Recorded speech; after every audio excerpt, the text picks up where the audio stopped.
And welcome, folks, to a very late start here in today's matchup. The Batavia Muckdogs taking on the Niagara Falls Americans.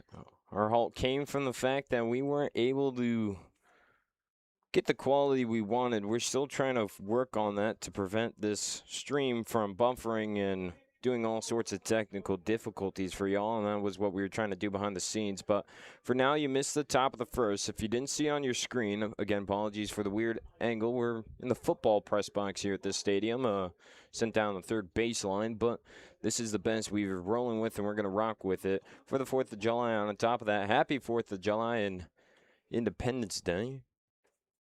But what you missed on the top of the first for Batavia in the batting order was a strikeout swinging for Jalen David, one looking for Jackson Inman. Cooper Russell and Evan Brock were both walked, and Glenn Brooks a flyout over to right field, which brought an end to the top of the first inning, scoreless for the Batavia Muckdogs. Right now, they're out there on defense, and we'll just jump right over to the Batavia defense graphic, and we'll go through everything during the interchange of the first and second inning and do a very confined pregame show. But here's your Batavia defense out there right now. Gavin Chandler has the starting nod today. Joey Socorro catching. James Quintero first, Cooper Russell second, Miles Manel at short, and Evan Brock taking over duties at third. Kyle Vaughn left field, Glenn Brooks center, and Jalen David over and right. So that's your defense for now.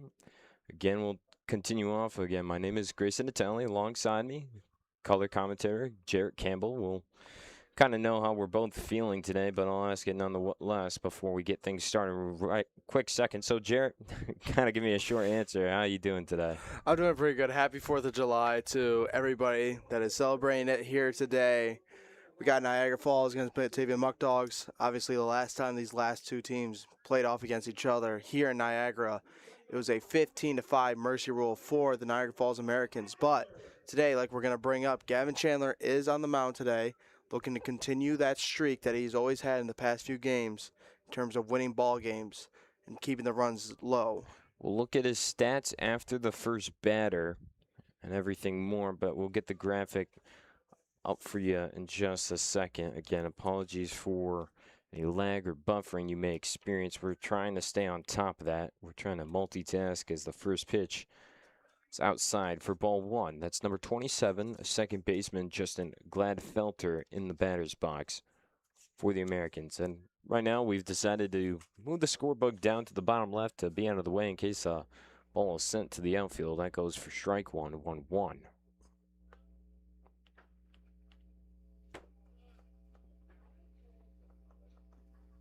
So 1-1 count. Chandler is down low, 2-1.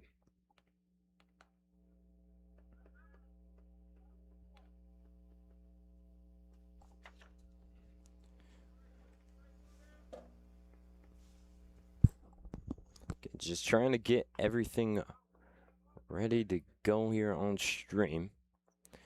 It looked good beforehand, and then at the last possible moment, we ran into a brick wall. We're left scurrying to get things fixed up. 2-2 count following the foul ball. Outside, full count.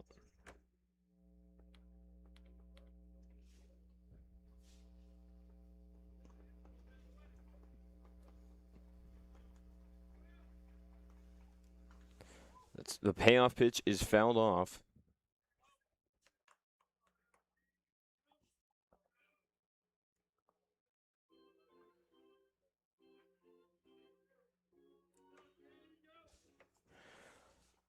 So we'll redo a full count for Gladfelter.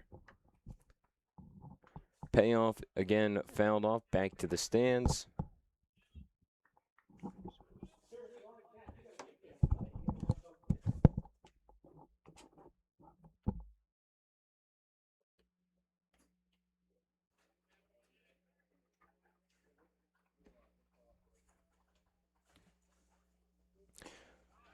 And got him with a strikeout for the first batter phase for Gavin Chandler. Tossed the bat, thought it was a ball, but no. Send it back to the dugout here.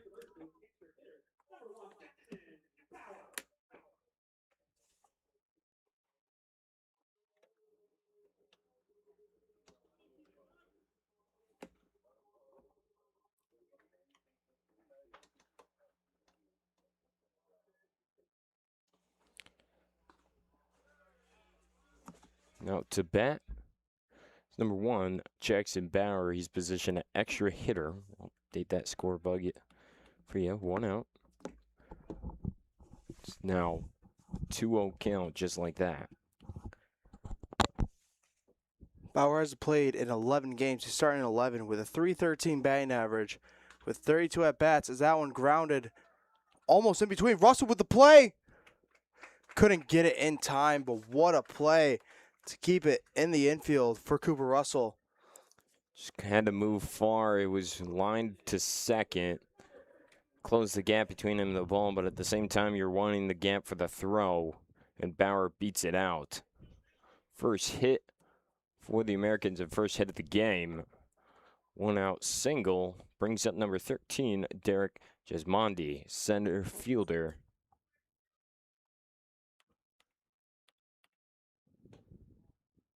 The Americans takes the first pitch downstairs at ball 1.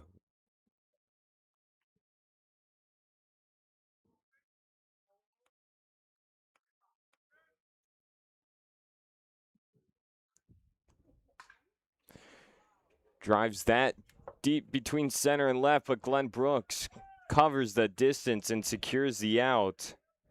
2 outs now with a fly out. No one moving as well.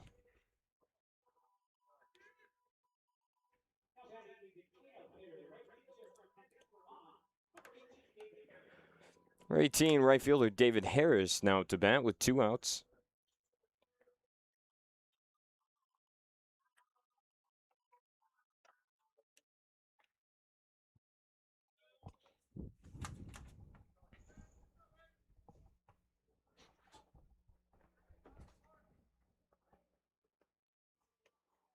And a pickoff attempt over at first. It's no good.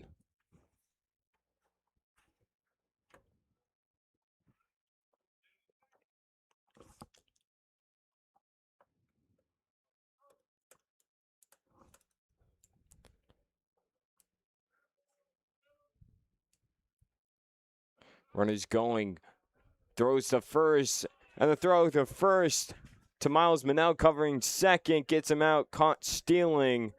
So David Harris won't even see a pitch. 3 outs like that, and the first inning comes to a conclusion. No runs scored for either team. And we'll do what we wanted to do beforehand, and we'll see if hopefully the stream can keep up. Because right now, we're not the quality we want to be. So for a second, I'm going to elect to go off air and try to fix this as much as possible. And in the meantime, we'll hopefully be back in the second inning with things up and running in better quality. We'll see you in just a few moments.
That's drived over to second. Backward spin, toss over in first in time, so no runs scored for Batavia. For now, we seem to have the quality back up and running. We're going to knock on every piece of wood we can find that nothing like that happens again for today's broadcast. We thank you for your patience if you chose to stick with us.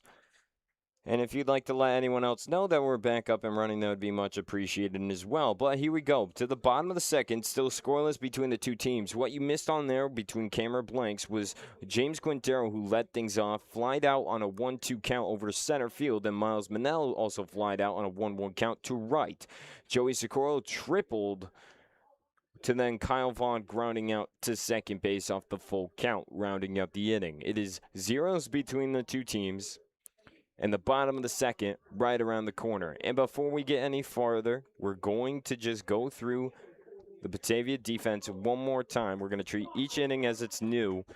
And then eventually, when we go from the second to third inning, we'll do a very brief pregame show that overlaps to the middle of the third inning. And then after that, we're off and running for the rest of the game.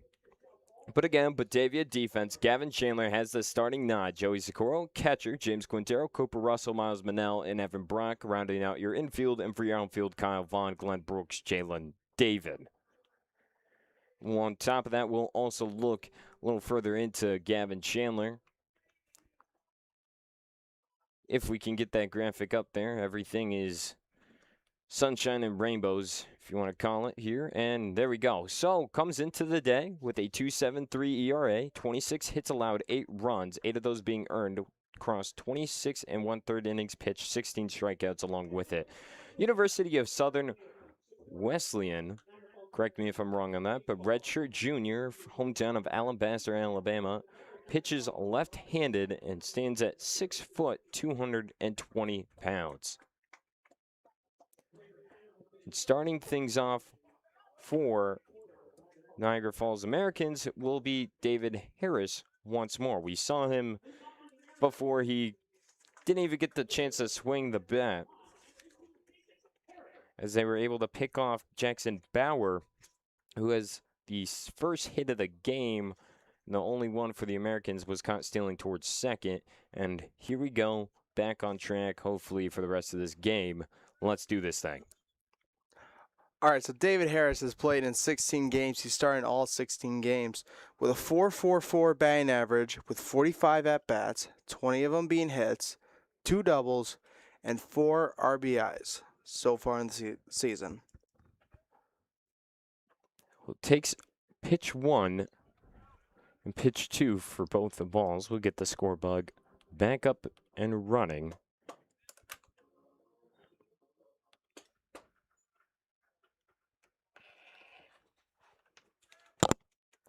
So the 2-0 count gets a strike. 2-1.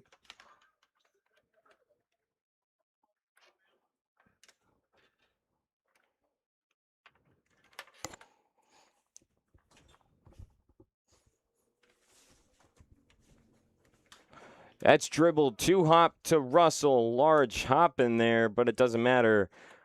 Good throw to first. Secures the first out of this inning on the ground out to Cooper Russell. So 1 out. And now number 15 designated hitter Matthew Ganschow up to bat. Ganschow has played in 17 games, starting 16 with a 3.48 batting average, with that being 46 at-bats, 16 of them being hits, 4 doubles, a triple, and 21 RBIs in the season.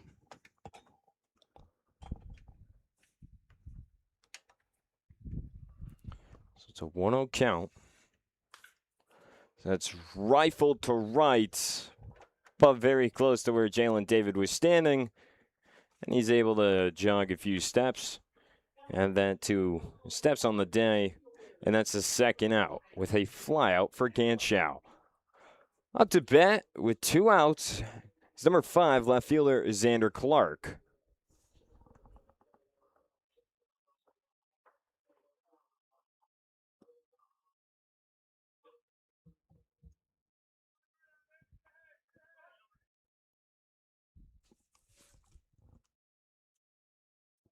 First pitch for him is inside, ball 1.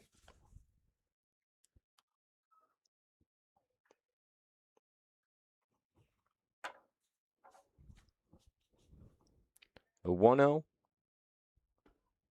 Gets the first strike in that count. It's 1-1.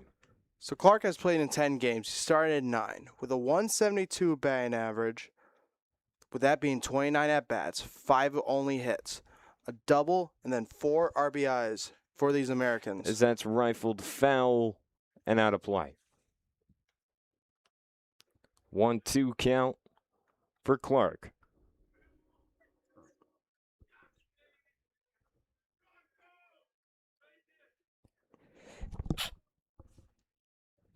Excuse me. Getting time to mute myself on that. The 1-2. And he went on the swing, and he goes down swinging. Well, really, a half swing, but it doesn't matter. Half swing, a full swing. If you get called for a swing, that's out 3 and brings an end to the second inning. So zeros between these two teams as the second inning is wrapped up. And here we go. We're going to pretend that this is the start of the game again. Again, welcome to the live stream. We thank you for being patient with us through those technical difficulties. It was looking good, and then we hit a brick wall before we got on air and really ruffled up our feathers. But again, happy 4th of July, everyone. It's good to be here all the way in Niagara Falls, and proud to at least get this broadcast up and running for y'all. Hope you all are doing well, celebrating it to your liking. And I know, Jared, I'm having a good time so far now that we got that out of the way. I feel a whole lot better. Yeah, I actually love it too, man. I'm really happy that we were able to figure out this situation right now. As anybody that did not know, I was the in-game host for 2 days in Batavia. Gotta give respect to our main man, Mad Dog, for doing that every single day. But we're back today, and with the power of our minds together, we were able to figure out how to fix this. All right, so we'll quickly go to the double lineup. We'll show you fully through what we got. Again, this lineup is brought to you by Tompkins Bank of Castile. Here we go. For the Muckdogs, it's Jalen David, followed by Jackson Inman, Cooper Russell. For the other 3, for the Americans, that's Justin Gladfelter, Jackson Bauer, and Derek Jesmondi. The next 4 for both teams will be Evan Brock, who actually is on third base, and Inman is now been elected to designated hitter for today's matchup. But nonetheless, Glenn Brooks, James Quintero, Miles Manel. And on the other side, David Harris, Matthew Ganchel, Xander Clark, and Evan Shank. Rounding things out, Joey Socorro in the lineup, Kyle Vaughn and Braden Redmond, Thomas Marcotte, Anthony Savino, and Nick Paz for the Americans. As right now, behind this, before we'll see the mound as well, you can see we have a man up. Gavin Chandler, of course, you saw him, and Aiden Roz on the mound for the Americans. We'll get this out of the way as that's rifled past. No, sliding attempt by the second baseman. Did he beat him out? No. Close play there. I think we got that maybe out of the way just in time. But Kyle Vaughn, or no, excuse me, Braden Redmond. Correction there. Braden Redmond drives that over towards second. Almost found the gap, but the second baseman able to cut the ball off. Gladfelter diving out for it. Collects it in a tie, basically. That was, from my angle, looked like a tie, and I think Redmond just got there in the nick of time. But second hit for Batavia, lead off hit. The single, we're back to the top of the lineup, number 50, Jalen David. It's pouncing off the mound, gets the out at 2 and the out at first. A double play for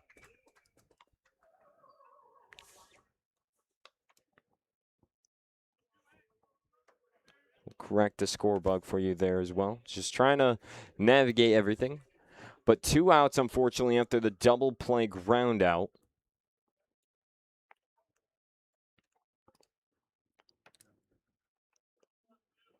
Leads to Jackson Inman up to the batter's box with 2 outs and no one on. Strike 1 there.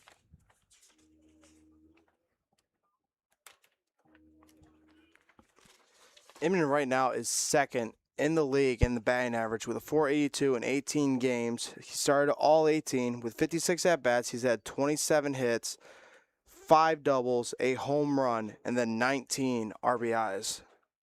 That one's fouled off, so it's now 0-2 count.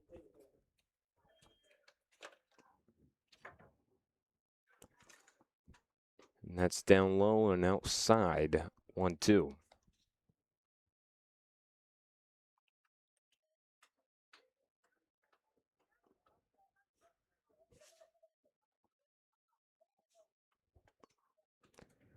That's bouncing off the turf, and it's ball two just like that.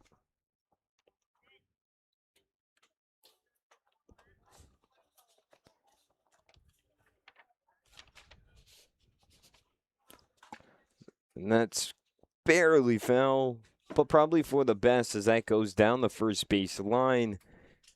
I don't think he was going to beat the ball towards the first baseman in that case scenario.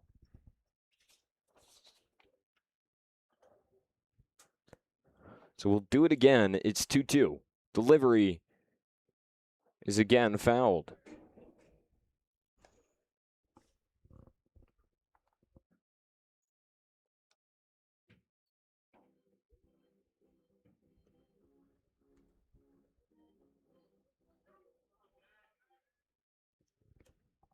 Two. Rifled back to Mraz, the second baseman, able to close the gap over the bag as Hinman takes a tumble and slide. We'll see if he's okay. He seems to be all right. Just got to run it off a little bit. We're hoping that Inman is okay right now. But, yeah, just seemed to have a misstep there and slipped down. But 3 outs brings an end to the top of the third already. It's still 0-0. Batavia has 2 hits on the day. Americans 1. We'll continue where we left off again. You saw the starting lineups. Other than that, you haven't missed out on too much more that we usually go through other than this intro that I made, and I wanted to show it, and it was supposed to be set up till after the national anthem, but of course we got delayed, and I'm going to show it now, and hopefully we're back in time. This one's specifically designated for the 4th of July, and I hope you enjoy it. Here we go. I just got 3 things to say. God bless our troops.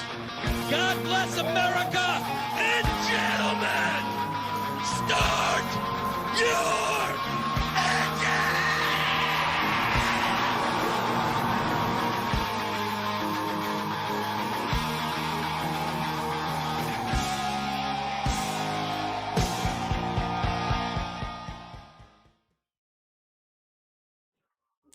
And that's how I spent my morning making.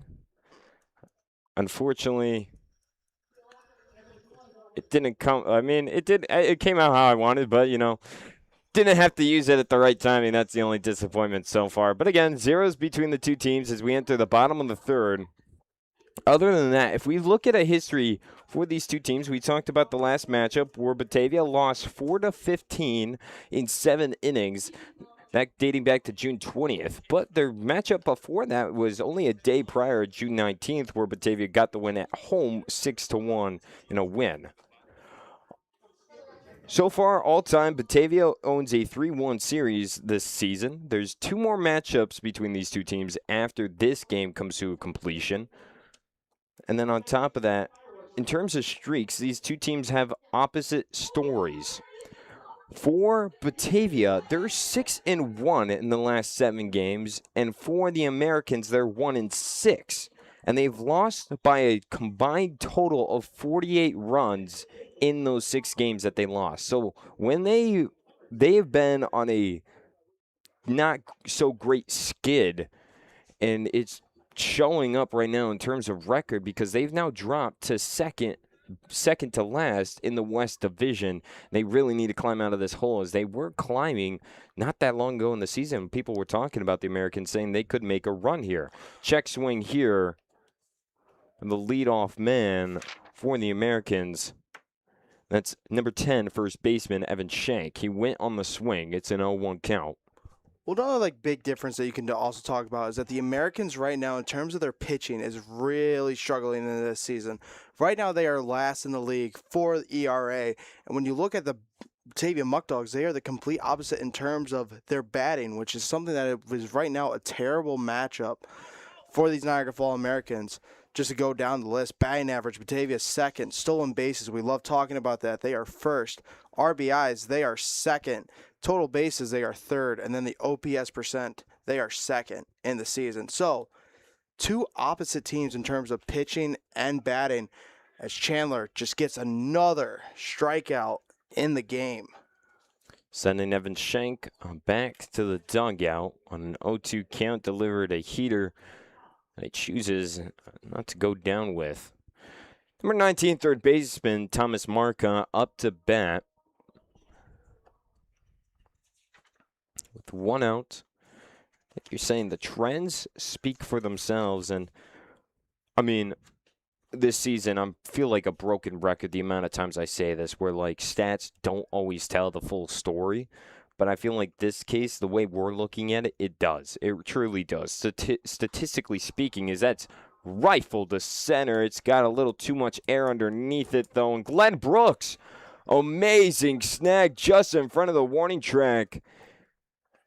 Was slowing down his jog. I think he thought he had the trajectory down. Then at the last second realized he was too far in front of it. Stuck up his hand, and he came down with it nonetheless. So maybe that was what he was going for the entire time. We'll never know unless I had something that could tell me what was going inside his brain then in just that moment. But still another out for a fly out, and 2 outs brings up number 22 shortstop Anthony Savino. And right now in this early part of the game, we are already seeing both teams making absolutely amazing plays. And that one is lined over to left field. Kyle Vaughn giving chase. That's Savino going for the stand-up double. That one lasered right in front of us. We were trying to question from our angle if it was going to stay fair, and it most certainly did, landing a good 3 feet inside over and left. Kyle Vaughn able to locate it down, but Savino just getting a stand-up double. The second hit for the Americans leads to the last man in the batting lineup, Nick Patz. Yeah, Nick Patz has played in 9 games. He started in 9 with a 154 batting average. With 26 at-bats, he's got 4 hits. He's got 2 home runs. I remember one of them the last time that we faced the Batavia Muckdogs here. He hit a home run in the last time these guys faced. But he also has 7 RBIs in the season. So that's strike 1, excuse me. Fix that. 0-1.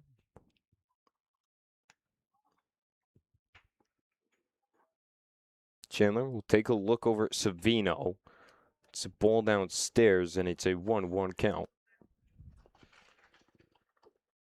Can hear fireworks maybe on the broadcast at some point, as we've heard multiple fireworks going around in the local town area surrounding the stadium of Sal Magley. It's a 1-1 count, as you can hear it there. Really Took a rip at it, and it's a miss, 1-2. Really confused with all these fireworks right now. I said to you that maybe they're practicing some of these fireworks right now, but now we just keep constantly hearing these fireworks, and I wish I could see some of them, but obviously with the sun. They're probably, well, I mean, it's New York, so they're probably just the ones on the road. 1-2. Upstairs and 2-2. Yeah, because New York state law, you can't, commercially go out and buy those huge fireworks that go up in the air. You can get those ones that you can find at Walmart. I mean, they still have a good loud pop noise every now and then. I wonder if this will play the factor pitching where you pitch in silence. It's another strikeout for Gavin Chandler. Swing and a miss, retires the 3rd inning, and just like that, those 3 innings are done. They seem a lot faster to me just because I wasn't focused on them, but 3 innings out of the way, 1/3 of the game just out of the picture, 2/3 of it left to go, and it's all tied up 0-0. So the first thing we'll do here, the next break we'll go to commercial, but for here we're not going to. We're going to stay on air. Take a look at the standings because we've been talking numbers all this time throughout these innings, and feel like it's time for you guys to take a look. Batavia is still holding down the West Division 18-6 record. And because of that, but Jamestown Tarpskunks, on the day that we played the East Coast Pipeline, we didn't have an opponent within the West Division as that was an out-of-league game. Jamestown had the opportunity to close the gap. Instead of one game, they're only half a game behind after winning 2 since that matchup. They're now sitting at 18-7 and right behind the Muckdogs. Auburn Double Days, they sit at 15-9. 3 games behind the Muckdogs, and then the Elmira Pioneers, who just lost a night ago to the one and only Batavia Muckdogs, and that a long-anticipated rematch between those two teams. Those guys have not faced off in over a month, but they won 10-4, and Elmira sent down to exactly 500.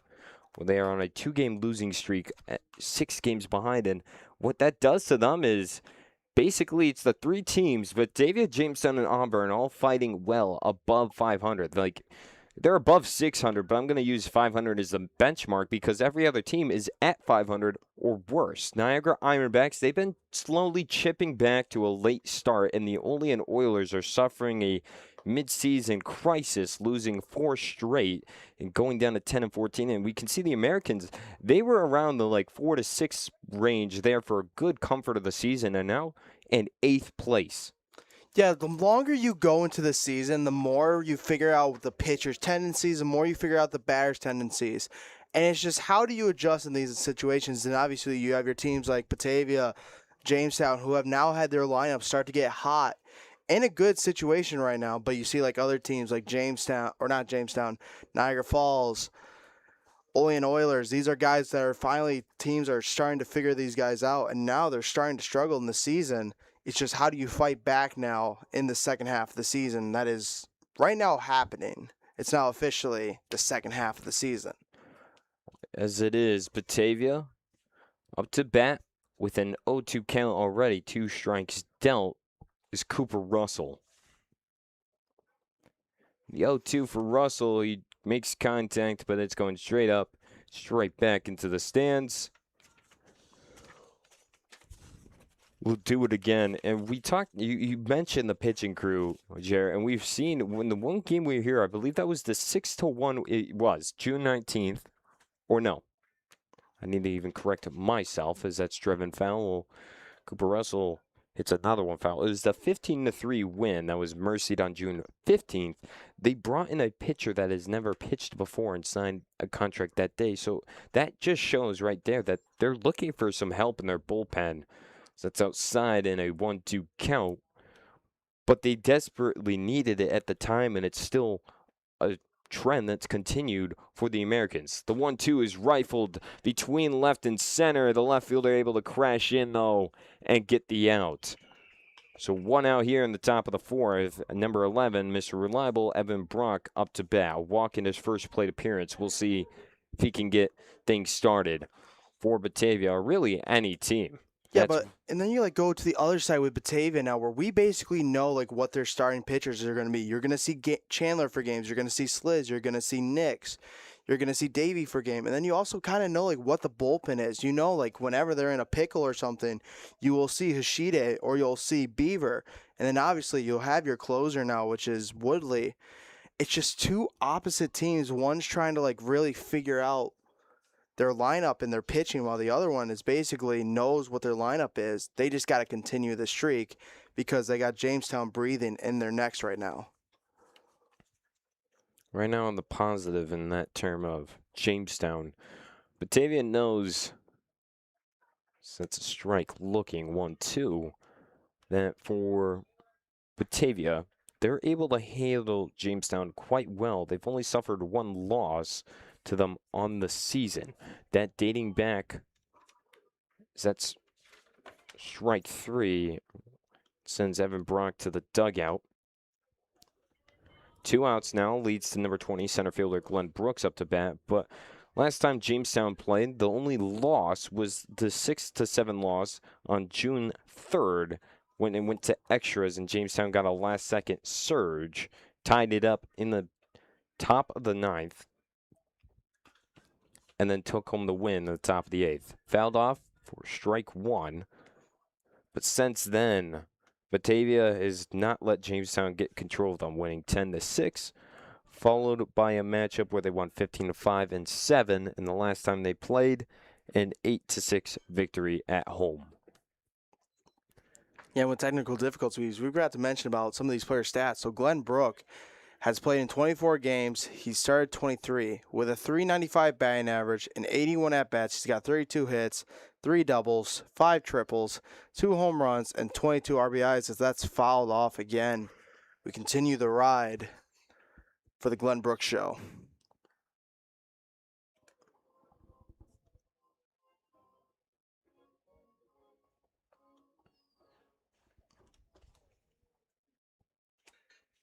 The 0-2. Swing on a drop strike 3. And a missed throw allows Glenn Brooks to get on base. So was not anticipating that. Would seem to be the 3rd out, and we would move on to the bottom of the 4th. We'll keep things going. Surprisingly enough. Pest tried to make the throw. He took his time. Wasn't really on the first baseman. It was a little out to his right side, and he overextended and just didn't collapse his glove on the ball as Evan Schenk couldn't hang on to it and dropped strike 3. Well, right now, the coach is arguing with the umpire, and I think the big reason why is because they believe Glenn Brooks somehow got in the way Runner's of the first interference, yes.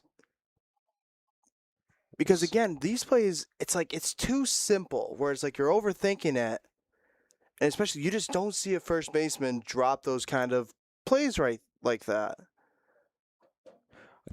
I think it's also a good call if you want to challenge it here, because you're getting either, like, if you fail this challenge, you fail the challenge. But on top of that, if it is correct, and wow, oh my, they overturned that, and I'm more shocked with that because I didn't think that was interference. I thought that was just a good, smart challenge, because if they did overturn it, which they did, it would bring an end to the inning and you have nothing to risk for. But now Skips is over-talking it with the umpires, and I don't agree with that call either. Well, I don't get interference is such like a weird call for me, because obviously your goal as a base runner is you're trying to get the first. It's the obvious thing. Base running, you're trying to get the first. And it's one of those plays where it's like it's too simple to mess up. So we obviously saw what happened right there, and obviously Coach Skips disagrees with it, and he has every right to. Glenn Brooks is finally getting taken off the mound, or finally moving off the mound, and Skips is not happy with that call, and he has every right not to be. I'm not in agreement on that one, and we'll be quickly back following this commercial break. Order for the Batavia Muckdogs. Feeding the pack. Gotta feed the pack. Go dogs. Go dogs.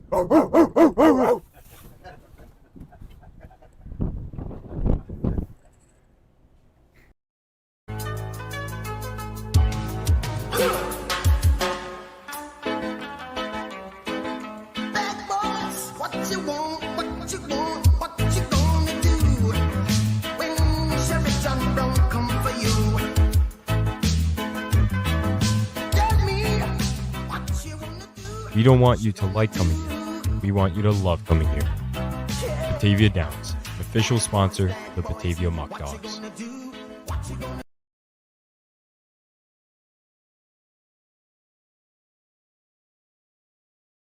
And welcome back. Bottom of the 4th, right around the corner. Leading things off for the Americans be Justin Gladfelter. We're back at the top of the lineup for the Americans. Strikeout in his first plate appearance. And during that commercial break, I had the chance to review it.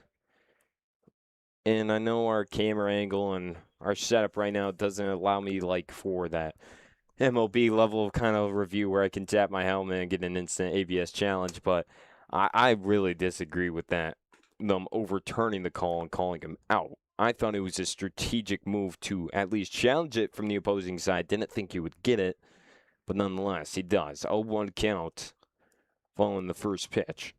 Yeah, because he also didn't want Glenn Brooks on the base pass. Second in the league in terms of stolen bases. Obviously, the only person behind him being Jalen David. See, exactly, yeah. That's what I was looking for. I was staring at. I even took a closer look to see if it was maybe how he initially got off home plate, and that still had nothing to do with it. And that's outside from my angle. Of course, it's hard to judge the outside-inside pitches from the exact side. It's upstairs 2-2. But yeah, went under review. He was inside the base path, but like not enough. He was still within the base path. Had every right to where he was running. Nothing wrong with that.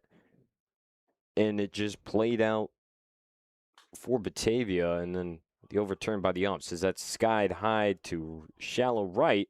Jalen David will call off Cooper Russell and sprint on in. First out with that, though, brings in Jackson Bauer, who recorded the first hit of the game with a single in his first plate appearance.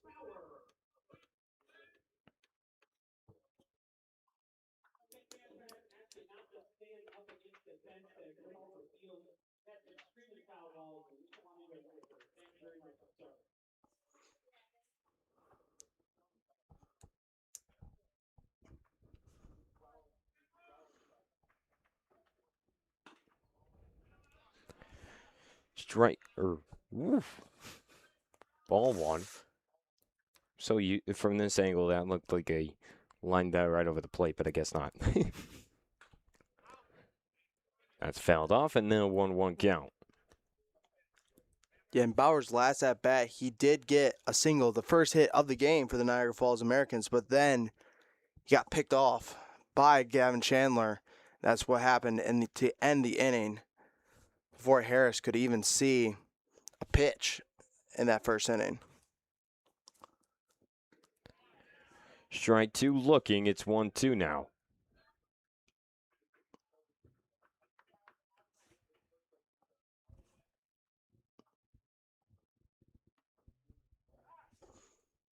Down called by Bauer.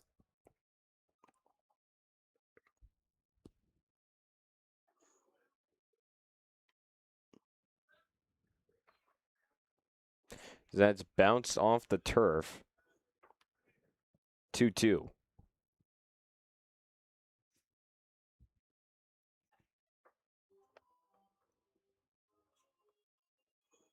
Get a new baseball. It's one thing is, how does turf really, like, dictate whether you get a new baseball as much as... I get it whenever you throw one down in the dirt, on actual dirt, but turf, I don't know, that concept. It did rain here a little bit ago this morning, so maybe ball got a little wet. You never know with... Obviously, we haven't put our feet on that turf to see if it's wet or not, but you never know. It did rain, you are correct. So maybe those little pellets are annoying and sticking. 2-2 was fouled off. We'll do it again. Chandler deals home, low pitch, and rifled foul in right field. We'll do it again.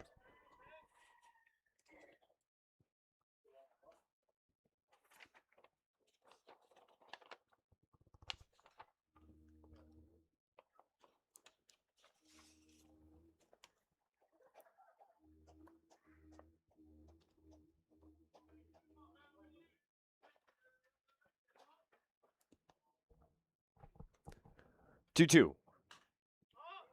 Popped up. It's in foul territory, but in play, and Quintero able to make the play on it for the second out. 2 outs. Derek Jesmondi up to bat.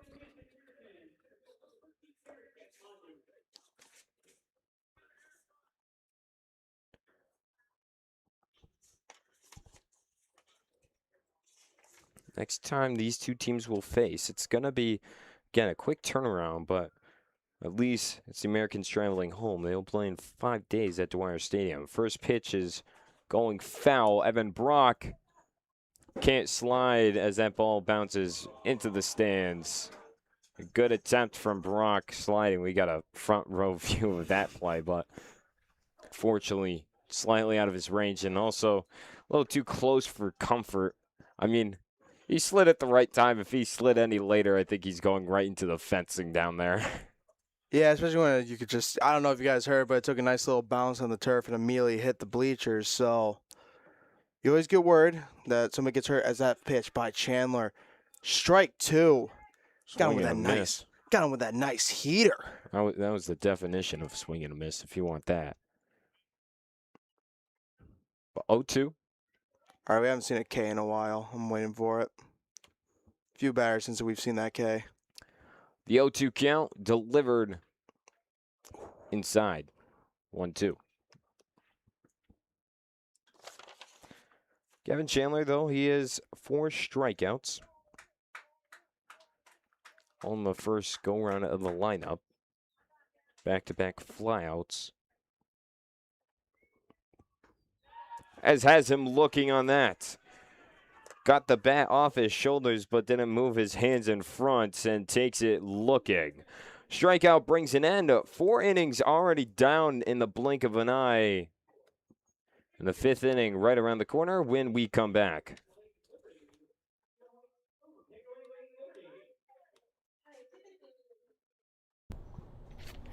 I'll take 1 million beers, please.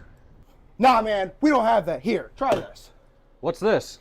This is beer from Eli Fish, the official sponsor of the Batavia Muckdogs. That's unbelievable. Thank you. No problem, man. I have what he had.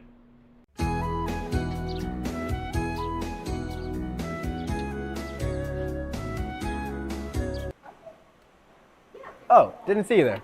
Welcome to the YMCA. Let me show you around. They have free weights and machines here at their state-of-the-art gym.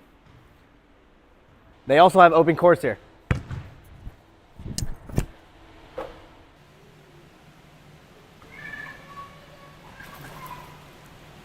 And after all those activities, you can come to the pool and cool off.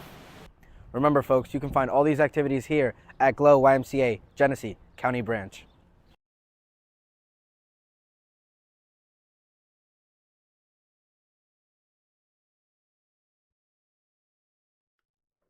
And top of the 5th. Here we go. Leading things off for Batavia. Following the, whatever you want to call it, situation over at first with Glenn Brooks. Has number 16, your first baseman, James Quintero, up to bat.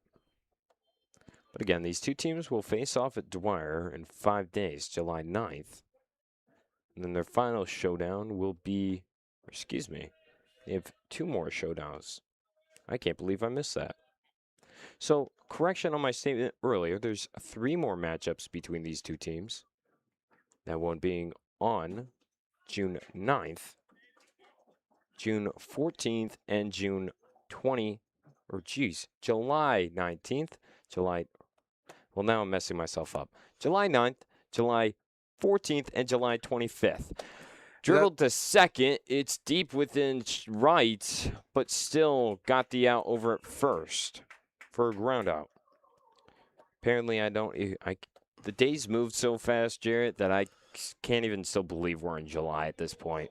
We're already halfway through the year, and it's kind of leaving me in a little bit of a disbelief. I guess when you commentate baseball every day, every day kind of gets blurred together, and you think it's moving slower than it is. Miles Manel fouls off the first pitch, 0-1. He flew out in his first at-bat, and 0-1 count for him. Yeah, right now you can totally see with especially their shortstop and second baseman, they are playing a lot farther back right now. They are over in the grass in a lot of these plays right now. So they are really just struggling in terms of ground balls to get anything to squeak by. As why not just hit one in the air? Line drive for Miles Manel over to center field, and that's a single for Manel. So we'll get a one out single, lined it over to center. Hopefully can get this tie broken as both teams sit 0-0. Joey Socorro up to bat. He had a triple in his first plate appearance. That's the one thing he can do well with hitting, is he knows how to send them the distance. The first pitch he sees, he swings at, gets underneath it, and it's short and right. And underneath it for the snag is the right fielder, David Harris. It's 2 outs, and now number 22, Kyle Vaughn, up to bat. Also, them playing deeper, the other thing I wanted to mention was those few hits that Batavia had earlier in this game. The second baseman, look at the gap between where he stands and first. Rifled, shortstop, gets a glove on it, but can't enclose it. Another hit in the top of the fifth for Batavia. Now 2 on. Like that, Kyle Vaughn with a single advances Manel to second. Lined that over to short. He got a glove on it, but just simply knocked it down. It trickled past him over to left. So he couldn't close the glove on it. Last man in the lineup, Braden Redmond. He's 1 for 1 on the day with a single in his first plate appearance. Hopefully he can copy that and do a little bit more. Yep, runner in scoring position right now. It's been a while since we've seen that for the Batavia Muckdogs. Right now, you want to cash in early, get that lead early to release that pressure off of Chandler's shoulders. We'll see right now. That's what comes of it. Ball 1, down low. But as I was saying, the second baseman, you were saying how he's deep. And the one thing I was thinking is he's very well shifted far left. There's a wide gap between second and first. And I know the deep part has to do in part is that goes for ball 2 because it is turf. These balls, if it's a ground ball, they're going to rifle a lot harder. So if you can step back and just get in front of the ball, you have more time to get there. But this gap is so wide, I'm not too sure why he's so far left, or maybe it's just our angle. Rifled to foul territory over and right. 3 guys closing in on it, and the right fielder can't do it. Nah, he's definitely shifted a little bit far. He's like basically, even when there's a runner on second, he is still in that That's his same spot. That's his spot, exactly. And right now, it's some second basemen can make that work because they have the speed. And right now, he's making it work. He's kept a lot of plays in the infield, made a lot of sliding plays that have been able to make close plays, and they've gotten those close plays. So right now, he's doing his job to perfection, but might be a weak spot for the Batavia Muckdogs to attack is that line between second and first.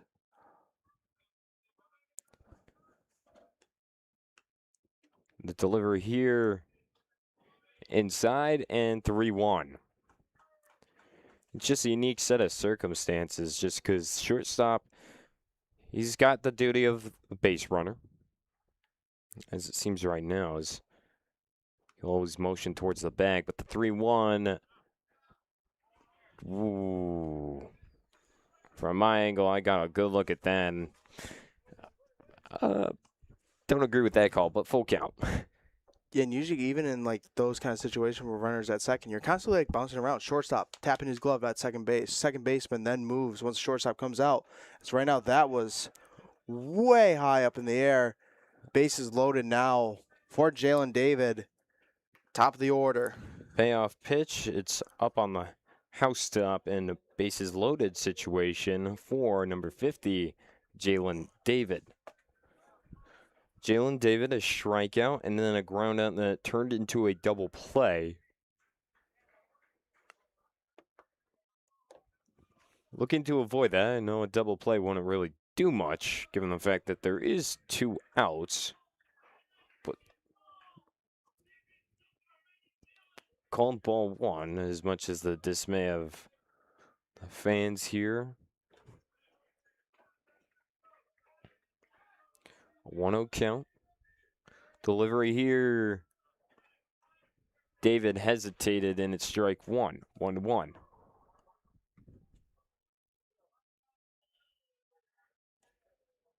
A 1-1 count.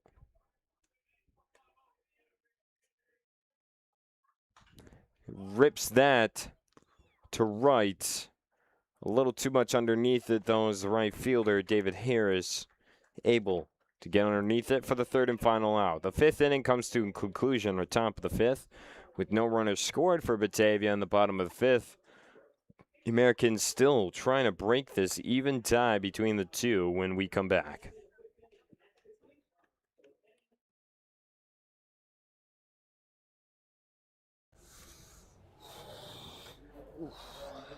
Hey man, welcome to Whole Life. How you doing? What is this place? Oh, don't worry. It's the best gym you can find in the Batavia area. Open free weights at any point, anytime. Don't forget, this gym is open for 24 hours. Don't worry, if you're not even just trying to use weights, you can use calisthenics as well. But again, official gym of your Batavia Muckdogs for a reason. Where do I sign up? Don't worry, let me bring you to the front desk.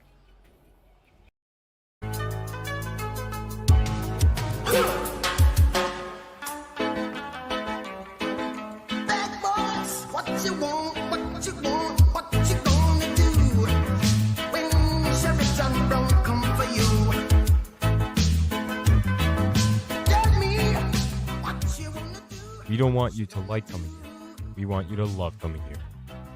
Batavia Downs, official sponsor of the Batavia Muckdogs. All right, Dewey, what are we thinking here? Hi, how are you today? I'm great. How are you? Good. Are you guys all set? Yes, we are ready. Okay, what can I start you with to drink? To drink, can we just get 2 waters, please? Of course. And then did you decide on your meals? Yes, we are ready, aren't we, Dewey? Wonderful. What can I get for you? Can we start with the Alex's Cut? Of course. All right. All right. What else can I get for you? Dewey? Ribs? Dewey will take Alex's famous baby back pork ribs. Fantastic. Try Alex's Ribs at Alex's Place, an official sponsor of the Batavia Muckdogs.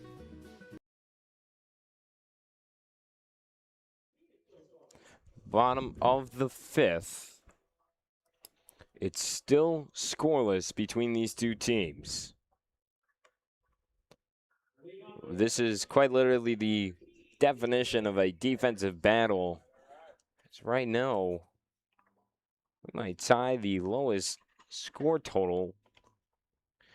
But again, I won't get ahead of myself. We'll look back at the past scores for the Muckdogs just to make sure that I'm speaking accurately. But for now, leading things off for Niagara Falls Americans is number 18, right fielder David Harris. First pitch from Chandler is rifled foul right in front of us. You can hear everyone, the kids run.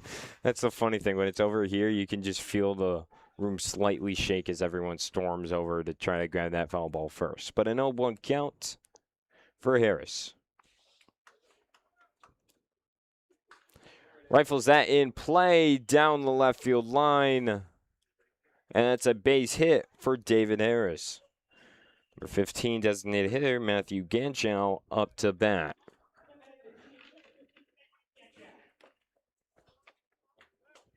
So the third hit of the day for the Americans. First one for Harris, and Ganchow, a flyout in his first plate appearance.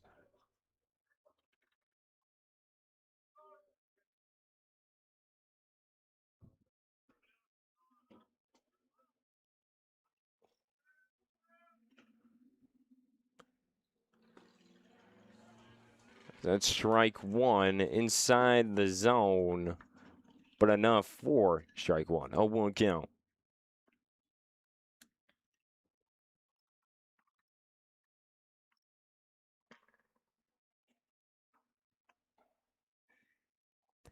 Chandler staring down at Harris on first. Pick off attempt there. It's no good.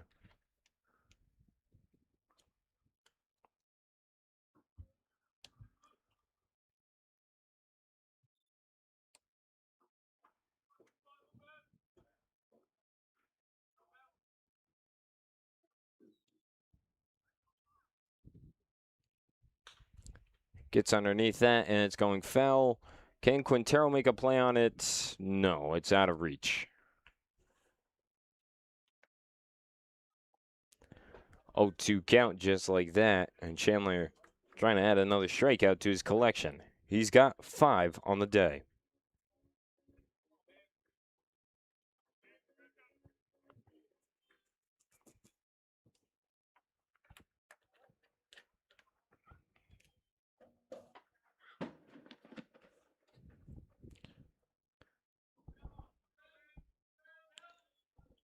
The 0-2 is fouled off. We'll do it again.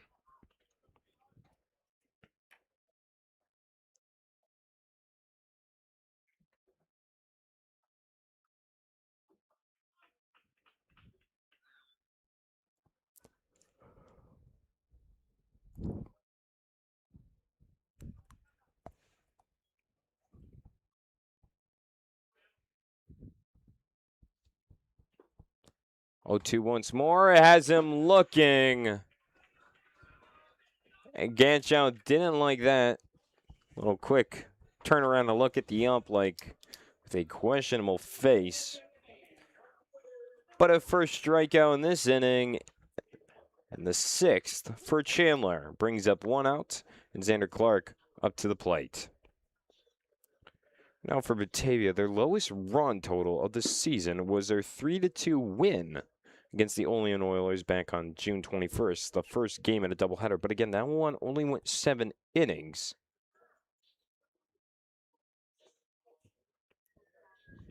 So right now, once again, coach at the first base, he was kind of like talking about that strike call right there. And I want to say umpire immediately went to go shut this down. Not 100% sure about a warning, but conversations were being said. Well, it seems to be the trends for the Americans right now is every time they've been struck out, they turn over as Chandler does a pickoff attempt at first. No good, but they don't really seem to be in favor with the umpires as of late. But with that call, I'm in favor. So right now, we can really like compare these two teams right now in terms of like their shortstop and their second baseman, as we'll do that after this pitch right here. But no, another pickoff attempt for Chandler. But as you guys paid attention to Niagara, Niagara was constantly always in the grass in terms of making plays. Right now, you could see Cooper Russell, Miles Monell just still in the dirt, ready to make a play. You could totally like see the difference, but you can also see like the gap isn't quite as big for Cooper Russell, even though there's still a runner at first. Swing and a miss there on 1 count. We'll see if a scenario plays where there's a man on second. We'll see how they adjust. You are right. No one's playing on the outfield grass. Seemed evenly spaced. The 0-1. Upstairs and 1-1. But again, the topic I was going to was the lowest run total was the 3-2 win in the first game of the doubleheader on June 21st at Dwyer Stadium against the Olean Oilers, where they got the win. But again, that was only 7 innings. So I'm trying to find the last time they had, and I believe that was a 4-run total against the Ironbacks. And yes, that was. That's rifled deep to left. Kyle Vaughn gets underneath it. He almost didn't even move from where he was standing. I know you couldn't see that on camera, but I'm not sure he actually took a few steps, if at all, for the second out. Fly out from Xander Clark. Brings up number 10, Evan Shank, first baseman, a strikeout looking in his first plate appearance. But the 4-run total was their lowest in 9 innings against the Ironbacks on June 24th on the road, where they took home a loss. Also, one of their lowest hit totals as well.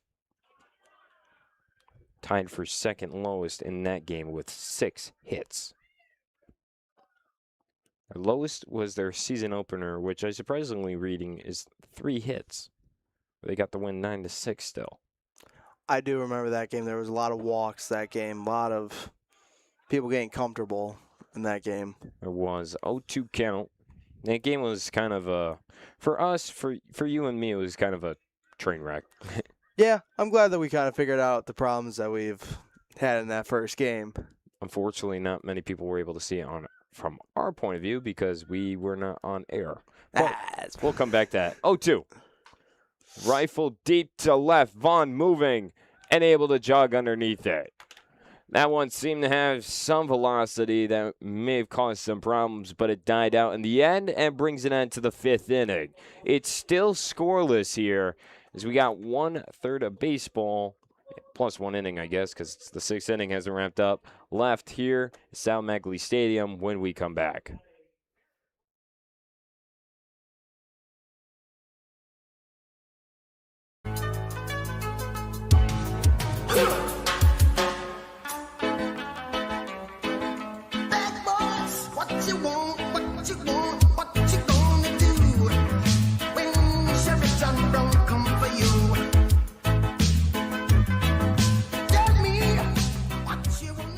We don't want you to like coming here. We want you to love coming here.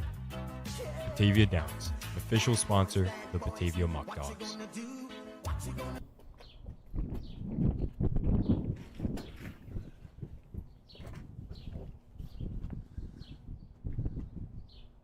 Who are you?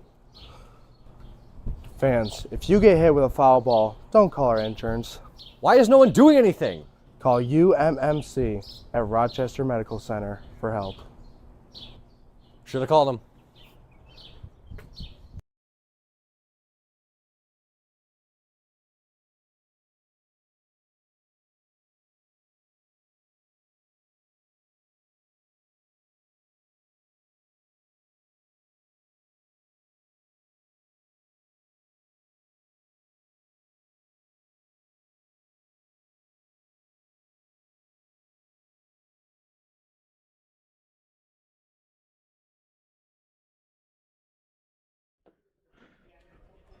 Leading things off here in the top of the sixth for Batavia.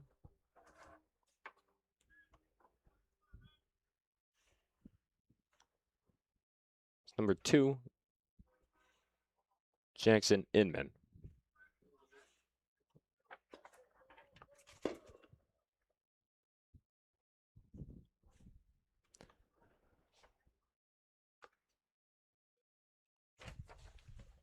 So he fouls off the first pitch, 0-1 count. I need to check this, but I'm pretty sure this is the longest we've gone in a game this season with it being scoreless. But again, I could be horrendously wrong. Again, a game that was 9 innings as well.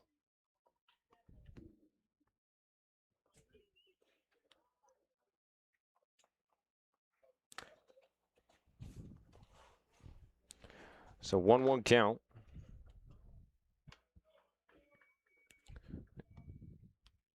That goes for ball 2. 2-1.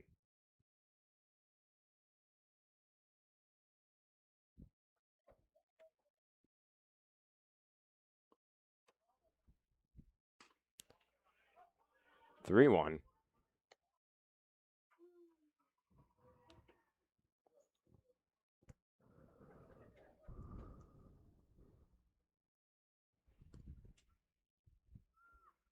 And the 3-1 pitch is rifled foul now for a full count and a payoff in just a few seconds.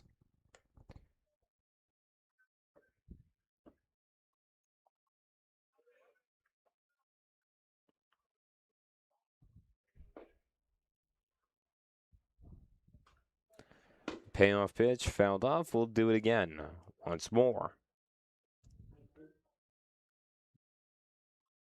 You know the one big question I want to know if I was in the dugouts for both teams? Are these fireworks trying to make a play in terms of these pitching performances right now? Well, as that one gets underneath, it's going foul in play. Yes, and a good snag from the third baseman from the Americans, Thomas Marcotte. Grabs it right at what I would call the warning track for the fences. Alex Smith, assistant to the general manager, brings me pizza. What a good friend. We love Alex. Fouled off and caught by the third baseman, Thomas Marcotte. Brings up Cooper Russell. Takes pitch downstairs for a 1-0. Rifles that to center. And a little too much hang time, caught on its way down. So fly out now, 2 outs. Brings up number 11, Mr. Reliable, Evan Brock. Evan Brock still in search of his first hit. Only 0 for 1 on the day though. A walk and a strikeout looking.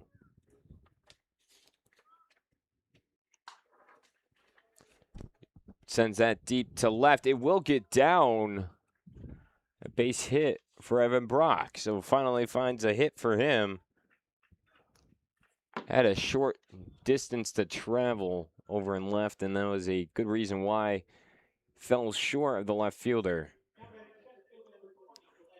is now up. Number 20, center fielder Glenn Brooks. He's 0 for 2 on the day with a flyout and a strikeout. Jarrett, you look like you have something on the mind. Well, one thing I think is like absolutely crazy, and also got me to chuckle a little bit. Evan Brock is second in the league in RBIs, which that's obviously the positive part.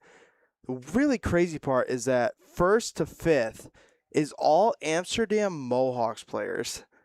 So it's just you have all the players in terms on the same team, and then you just got Evan Brock, our Mr. Reliable, in that top 5 conversation too.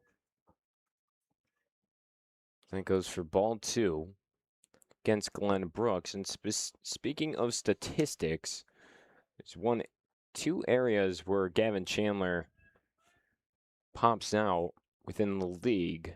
That's strike 1, looking 2-1. Gavin Chandler meets the criterias to lead the league in ERA. Fits all the categories, all the buttons pressed. And the 2.73 is good enough to be first in the league. A dropped ball has a pickoff attempt by the catcher over at first, but Evan Brock hesitated, went back, elected to run it out, and the smart decision. The catcher threw to first, and that gave Evan Brock just enough time to steal second. As it goes for ball 3, and now Evan Brock on 2. Wow, the turf almost got him too. Very slippery over there. Wanted to go put his hands on the base, and he just went flying. Luckily, kept his legs on that base. We have seen that here before, and not really just here. That's lined the short, and a long throw to first. It goes into foul territory. Evan Brock comes home. He will score off the error, and Glenn Brooks reaches second as well. So I mentioned breaking the tie a few times, and it's finally done. The first score in Batavia's favor. The shortstop playing deep there, and he had to make a long throw. It took a skip off the turf, and the first baseman couldn't keep it in front of him. Goes into foul territory. Error on E6 against the short. Evan Brock comes home unearned, the first score of the game, and Glenn Brooks advancing the second. Now to bat, number 16, James Quintero, first baseman. Oh my gosh, that's like the biggest issue right there in terms of like being on the grass. Obviously, you can get the play easier, but you have to get the ball out of your glove so much quicker. And you could tell right there, he already saw Glenn Brooks was halfway there and just had to make that throw. And obviously, he couldn't get enough on it, which led to that bounce that the first baseman just couldn't scoop. One of the big disadvantages with playing on the grass. Runner going, Glenn Brooks, and a throw that's off the mark. Marcotte having a dive in front. He's safe over at third. 1-1 count for Quintero, and now Glenn Brooks, a man you don't want to have on the base path as the lead runner. He's the only runner out there, but he now stands at third. And that's a hit by pitch. That's a unique spot to get hit. It's directly on the cleat. So Quintero will be given first base. Now runners on the corner situation for Batavia. First hit by pitch we've seen all game between either pitcher, Mraz and Chandler. And leads to number 8, Miles Manel up to bat. Fly out and a single in his second plate appearance. But I want to kind of go back to what I was talking about for a second. Gavin Chandler has met all the requirements, and he leads the league in ERA at 2.73. And not only that, but he is tied for second in wins at a 4-0 record. So hasn't had a loss registered to him as well. The Muckdogs are a common team to see in the pitching leaderboard as well. Rifled short right. And a good snag by the right fielder. Dives and gets the third out and brings an end like that. 1 run, though, for the Muckdogs. The tie has been broken. We had to wait till the 6th inning to see it, but we got it. We'll see if the Americans will taste freedom or not when we come back.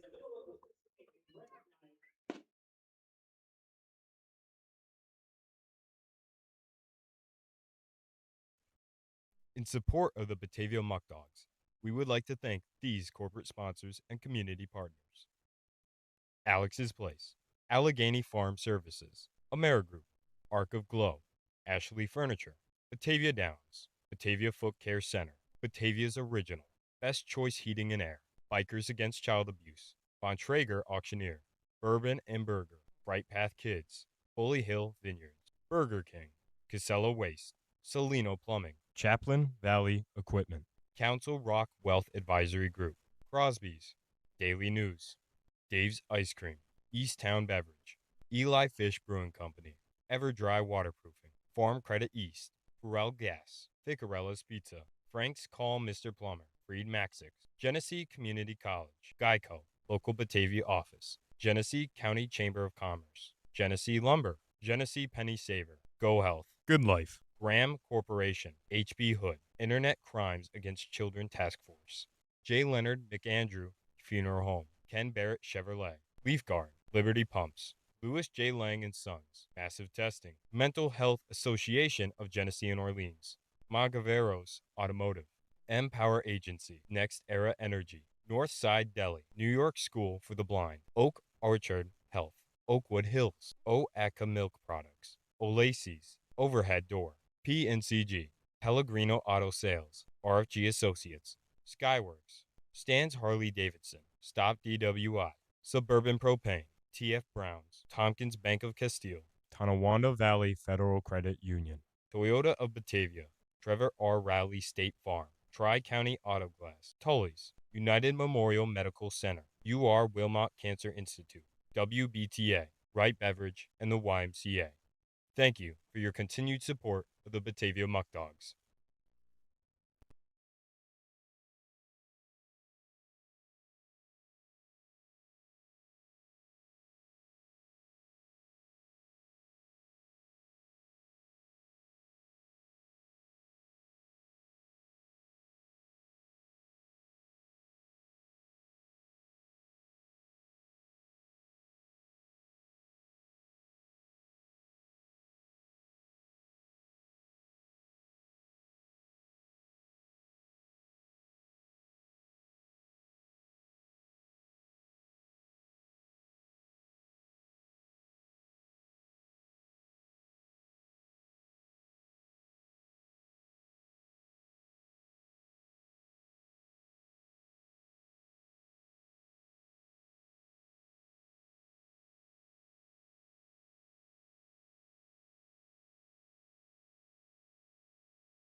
Here we go.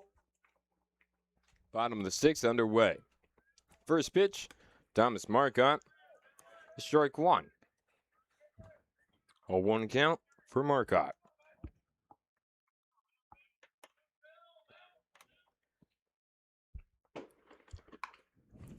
Rifle down third base line, going foul 0-2, just like that. Can hear more fireworks off in the distance.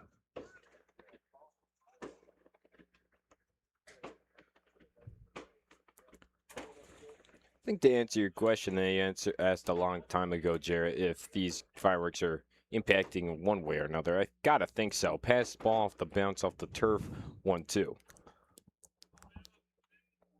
Because as a pitcher, you kind of like the silence, kind of like figure out what you're doing, and just having like a random just boom sound from a firework. Well, yeah, they're so far and few in between that you just like get it at the most random moments. And if you're in the middle of your windup, you're not gonna like that. Rough call there. Called ball 2-2. Yeah, that one would definitely. That one give me the jump. That one definitely would. Yeah, if I was Chandler on that, I'm definitely throwing that like straight down. Fouled off 2-2. But luckily, he's not me and I'm not him. Yeah, he's in the zone. With how many Ks that he's gotten so far in this game, he's definitely. He's handling it well. I the Tiger right now.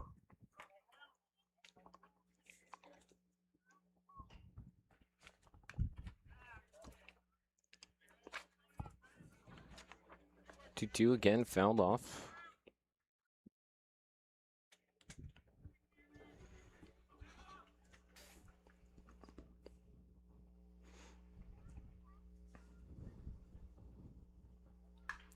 Rifles that to left. It stays fair. Scooped up by Vaughn. Going to his Marcotte. The toss. Almost a slide too early, and he's out. That's fundamental base running right there. He slid way too early. Cooper Russell caught on to it and beat him to it. We like to call him Superman, and that's one of the reasons You right saw there. him pump up his arms there. I don't think he was really thinking he'd get the play there, but I'm not sure. Did you say fundamental base running or unfundamental? Fundamental base. That's a fundamental base running mistake. Well, No, you would say unfundamental or something. I don't know, because I wouldn't say fundamental. That's what I was like.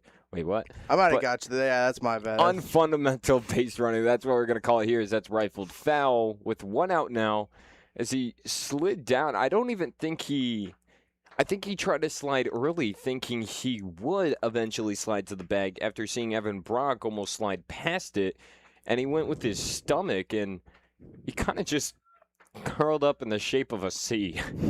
He didn't really slide at all. He just hit the ground, and it looked like he was hitting the worm out there. But that unfortunate mistake, he's thrown out at second. Cooper Russell, way to stay with the play and keep awareness, as that's fouled off on 1-2 now. But his awareness to stick with it, applies the tag, as Marcotte is just kind of slumped, right? Like only like a foot and a half, though, away from second base. But an out nonetheless. We'll move on. 1-2 for Anthony Savino.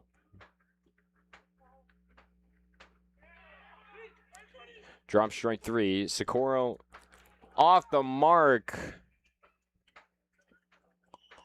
And unfortunately, Savino reaches first off the drop strike 3. I believe Socorro trying to laser that one a little too hard and hung on. That just had him hanging on to it for a little too long, and as a result, it was too low. Quintero also is fighting the sun, so just a bad combination. One runner on, though, now at first. Fouled off. The first pitch is Nick Patz.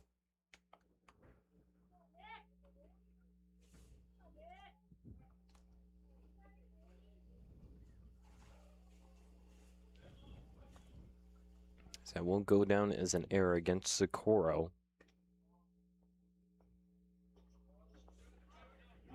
Outside, 1-1. Patz struck out in his first plate appearance. Last man in the batting lineup.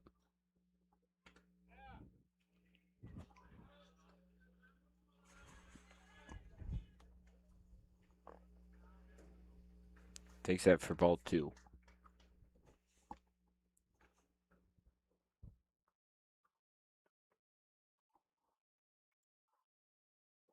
A 2-1. He'll take that looking. It's 2-2.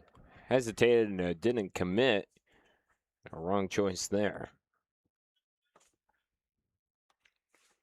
2-2 count.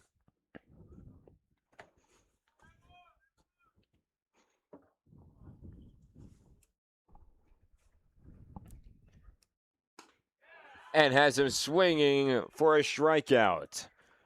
Another one there for Chandler, and another one, unfortunately, at least for American fans. Well, not America, but Americans.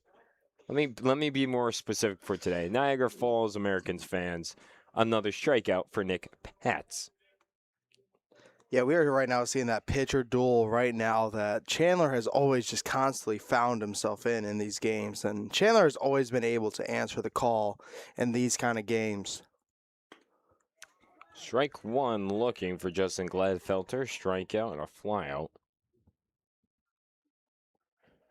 So far, again, we've reached the top of the order. Third time around.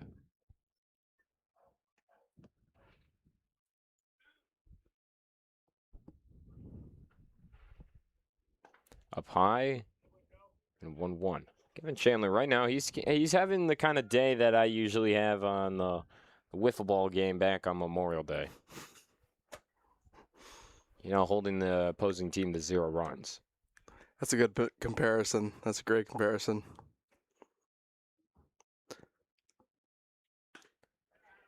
Strike 2 looking.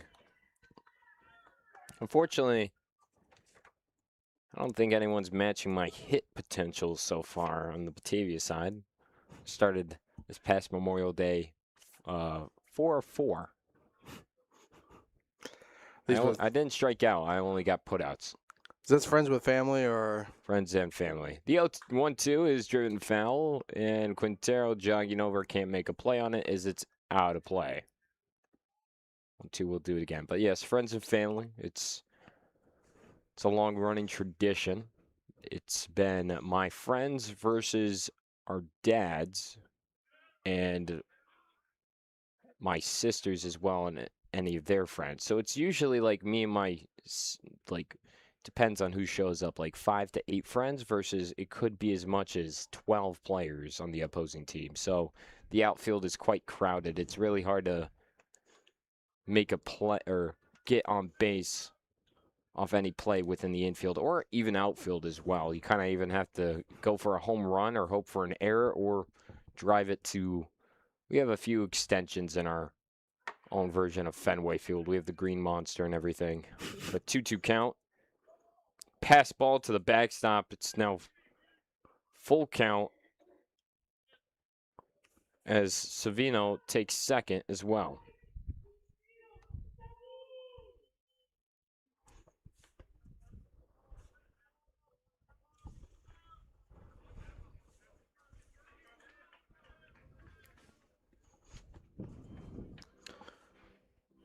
Right now, we are seeing no action in both bullpens right now. Miraz is still going to get the call for this game, and so is Chandler. Count has reached full. You want to say your line, Grayson? Let's go gambling. Will he see sevens?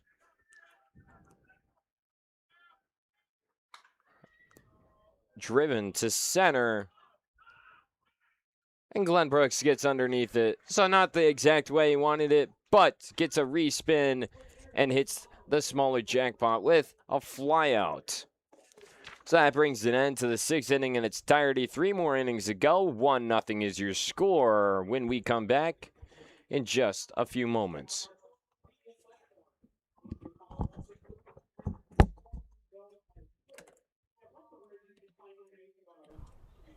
I'd like to withdraw some Muckbucks, please.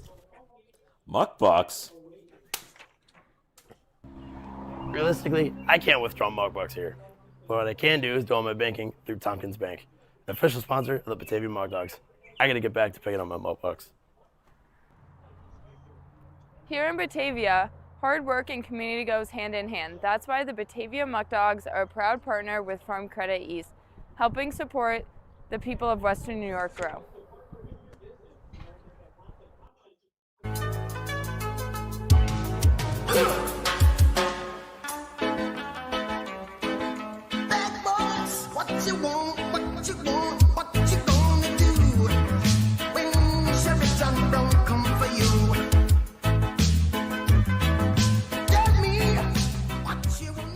We don't want you to like coming here. We want you to love coming here.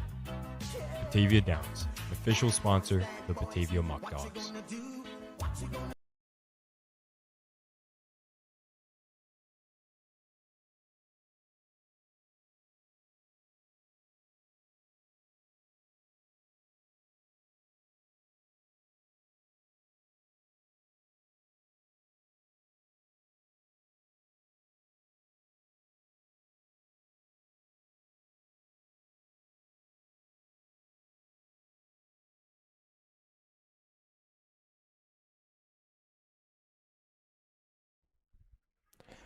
Here we go, 7th inning, fresh and ready. Leading things off is number 34, Joey Socorro. A triple on the day and a flyout. First pitch for ball 1. It's a 1-0 count.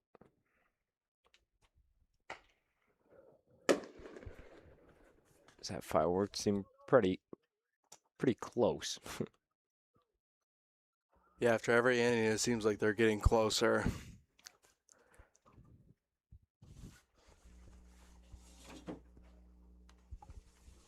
Put a 1-0 count.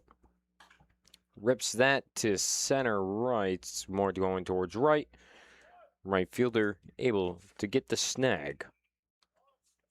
Being number 18, David Harris.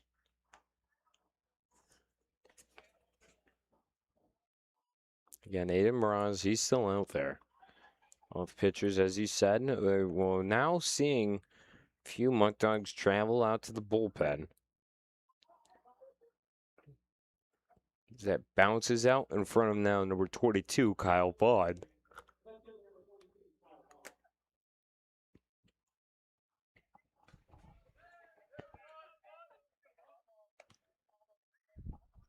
A 2-0 count just like that.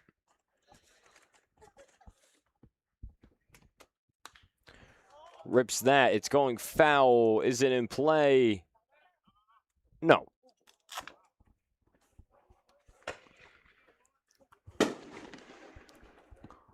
Those ones are right overhead and behind us. But for some reason with the sun, you still can't really see them. I think maybe that one was more behind us because that was a full-blown firework. 2-2 count, though.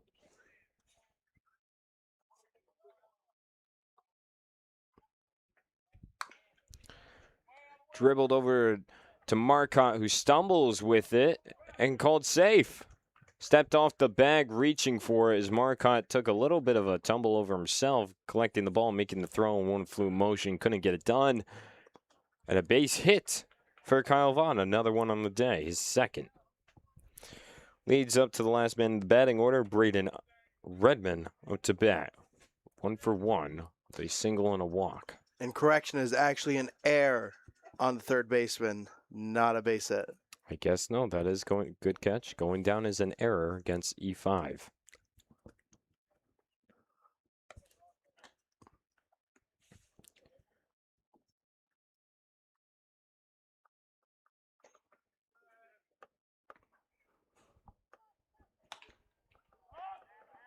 Sent to right and underneath it. David Harris for the second out.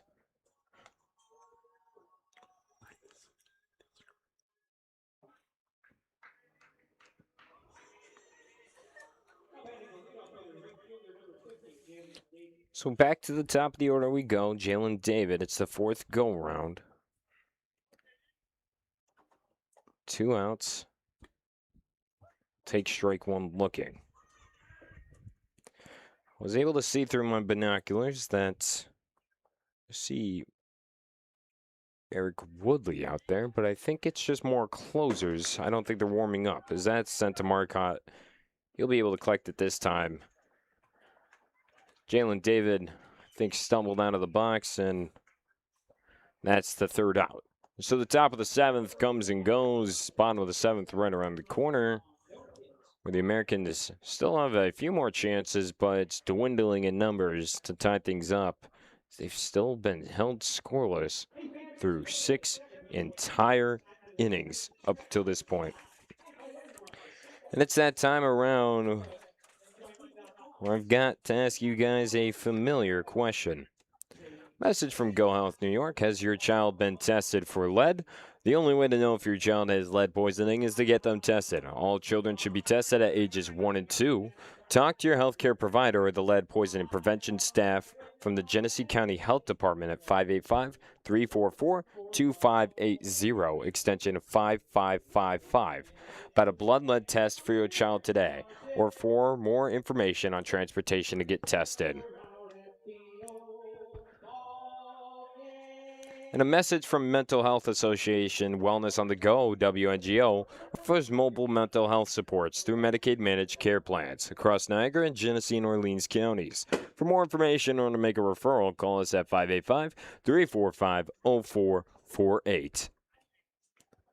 Fans, we'd also like to remind you, on behalf of the Muckdogs, you can connect with them like never before with exclusive contents behind the scenes on all our social media platforms. Make sure you follow us on Facebook, Instagram, TikTok, and X for more Batavia Muckdogs content. And don't forget to subscribe to make sure you don't miss any of the other videos or when we go live for our games. Make sure to push notifications as well to stay up to date with current alerts.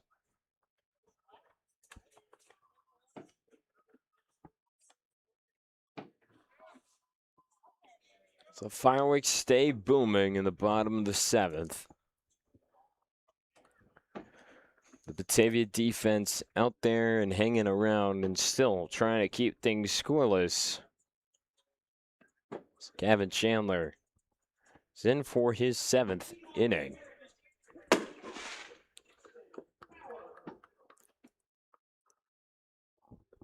Gavin Chandler up to this point, for this next pitch, has thrown a total of 77. 4 hits allowed, 8 strikeouts, 4 of those being looking as that's inside for ball 1. Going against Jackson Bauer. He's faced 21 batters as well. Jackson Bauer got the first hit of the game for either team as that goes for strike 1 with his single and a flyout as well. Americans only in their 3rd go-around. The batting order takes strike 2, looking 1-2. And Chandler, doesn't matter how many innings he's pitched so far, he's still wheeling and dealing.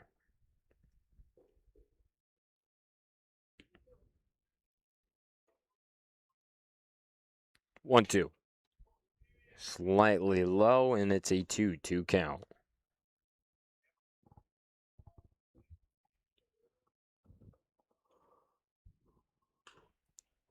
Swings on the 2-2, driven out of play.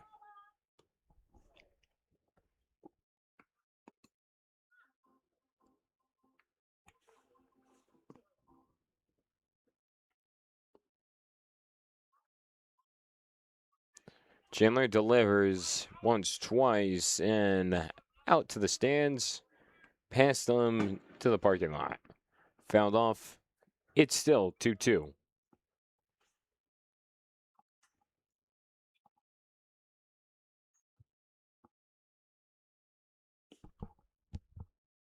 Delivery. Swing and a miss. Send him back. That's what he'll do. Bauer struck out in the 9th. Strikeout for Gavin Chandler. Derek Jesmondi up to bat. Flyout and a strikeout looking on his day so far.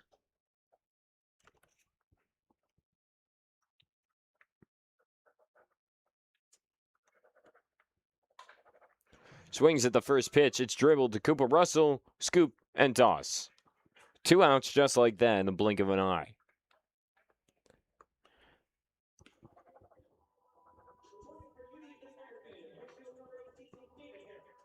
Now to bat for the Americans, it's number 18, David Harris.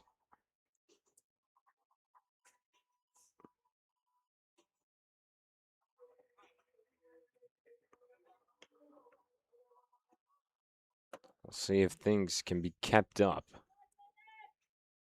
for the Batavia defense. They already have 2 outs. That one I couldn't really judge where it was. It seemed over the plate. Guessing how, I'm gonna guess more inside just of where the ball, it's so hard to tell sometimes. This angle is not the best. Fouled off 1-1.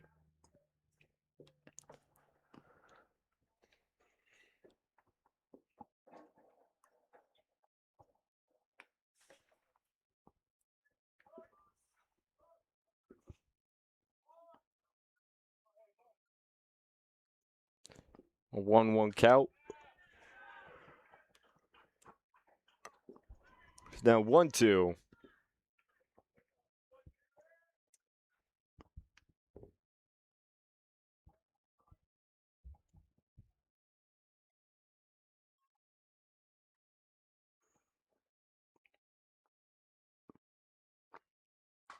Driven. Brock elects Manel to get the throw off, and he got him in the nick of time. Another ground out, 3rd out, and the 7th inning is wrapped up neatly just like that. Both teams, no score there, but if we look at the total score, Batavia, they're still up 1-0 with 2 innings left to go. Now for here, we're going to take you just a hop and skip over the river. We're going to show you the schedule of next week's worth of games. So tomorrow, we'll take on the Buffalo Diesel at home for the last out-of-league matchup of the season. Then a day off for the guys, but don't forget, on that day off, you're still going to be put hard to work at Tully's for a meet and eat. If you stop by at Tully's after 5:30, you'll be able to have the chance to be weighted by any random player. I'm not sure what the schedule will look like for them, but I can tell you, you'll be weighted on by a player when you stop by at Tully's on Monday. Again, that's at 5:30.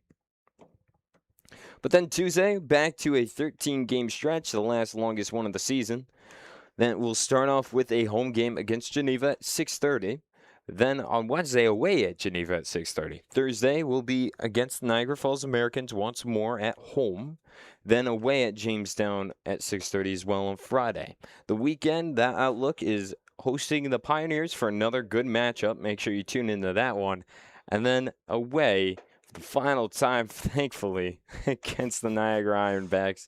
For us, it's not even the travel distance, it's just internet and all that away is so wonky and complicated. So it's a good treat on our end that we get that wrapped up.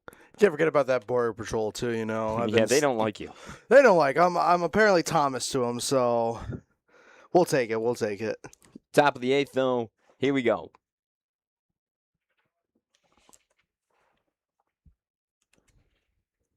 All set. It's a ball 1 count though. 1-0. Ball 1 count. That's a 1-0 count. But nonetheless, rips that over the second base bag. Couldn't have lined that out any better. And a leadoff hit in the top of the 8th here for the Muckdogs. That being Jackson Inman with the hit.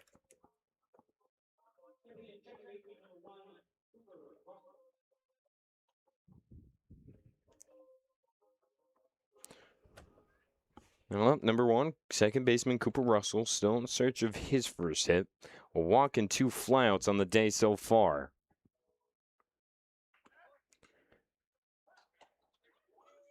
So it does go for strike 1. Inman attempted to go to second. It was blocked down by the catcher, though, Pats. And Inman had to slide back into first. Luckily, this time he was able to slide. Gets underneath it, straight up in the air. Is it in play? Pat's looking for it and does locate it. 1 out for the American defense.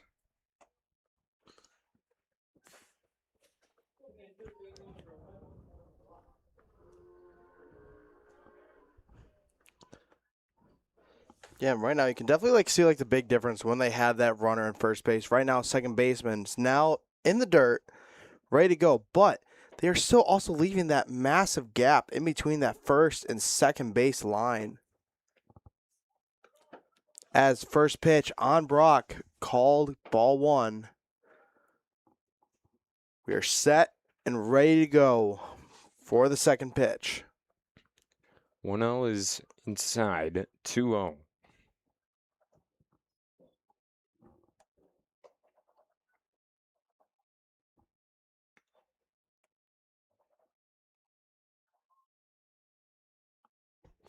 Now moves to 3-0.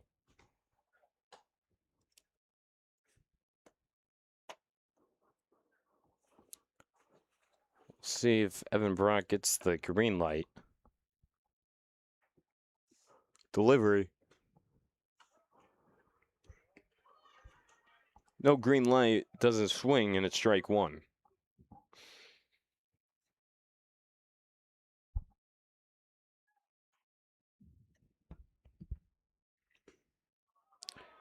And ooh, a rough call there. Evan Brock was motioning to go to first base. It's called strike 2, and it's full count.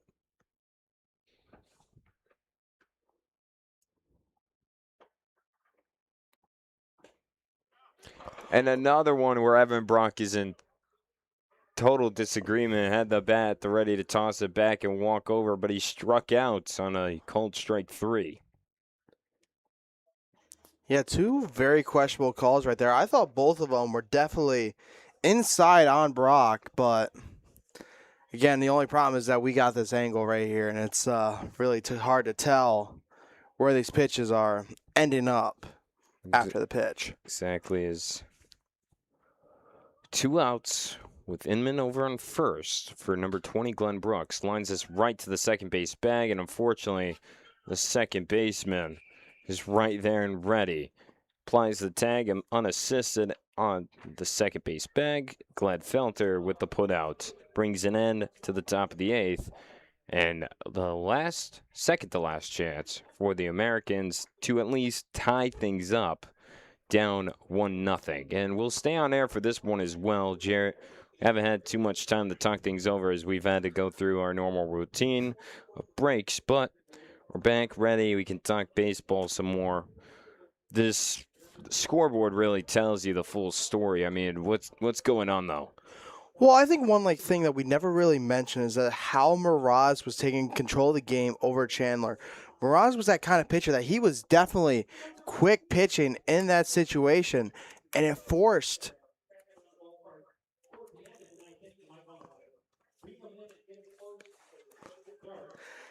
as for right now, we are also seeing that pitching change. Eric Woodley going onto the mound, try to get that 6-out save for the Muckdogs, but we got to give credit to the performance that Gavin Chandler had today if you want to list off. Yeah, we'll go through that right now. Gavin Chandler retires today. Again, Eric Woodley coming in as relief. Chandler served a full 7 innings, allowing only 4 hits, no runs, with 9 strikeouts, for those being looking across 24 batters faced. And here's another impressive stat. He didn't walk a single batter as well. Neither did he hit anyone. So he really minimized what you had up there at the batter's box. You were either recording a very low chance of a simple base hit, which led to nothing, or just simply getting out by his own doing or his teammates. Again, that's across 24 batters faced and total pitches of 88. Eric Woodley, though, steps in. And Jarrett, take me through his stats.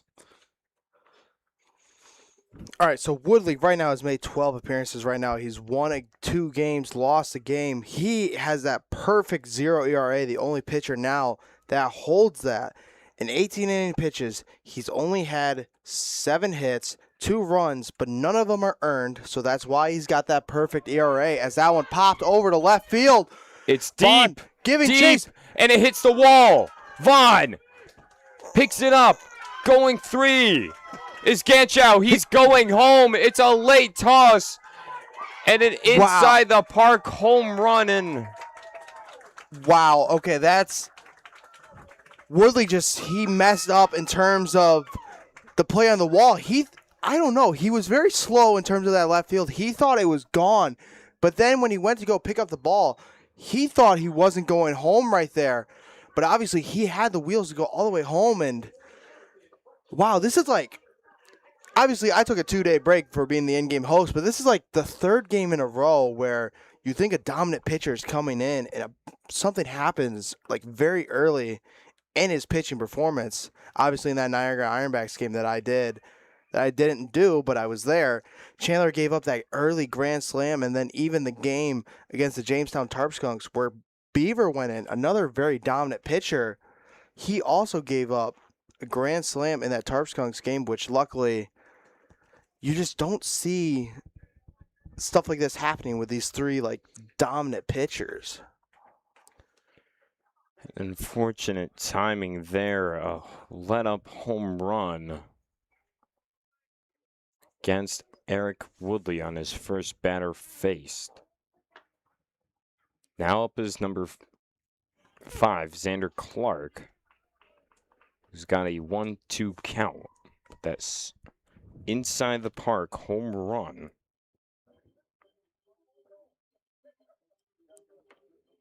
Again, like you were saying, Vaughn, I don't think was reacting enough to the point where he thought Gangel would go home, and that's exactly what I think as well, is he wasn't realizing what was at stake, and he delayed the throw and then tried to rifle it, but by the time he sent it in the air, it was already too late. I also think he just misread it. I honestly, even when I was looking at it, I thought it might have been gone, and maybe That's sent to Manel, slides in front of it. He's got to rifle this, and he does. Gets the play at first, and the first out of the bottom of the 8th as it sits tied 1 apiece now. Up to bat number 10, first baseman Evan Shank. Grayson, I'm going to be honest with you. These quick games always scare me, especially when the game starts to get a little bit closer now. It's now 1-1. Now, obviously, batters are now used to that kind of quick pace now. But now, in the top of the 9th, I think they should maybe start to slow it down a little bit, work some counts here. Hopefully, maybe even try to get some walks so you can do that. So Gets past Cooper Russell in the infield and links out to right field, base hit for Adam Weiss instead of Evan Shank. Correction there. Adam Weiss coming in as a pinch hitter for Evan Shank.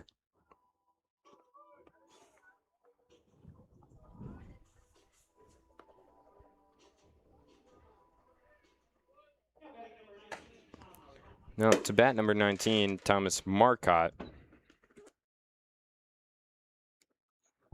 I'm still trying to figure out where these fireworks are. I just hear them every 5 minutes anymore. As first pitch, called ball. So 1-0 count.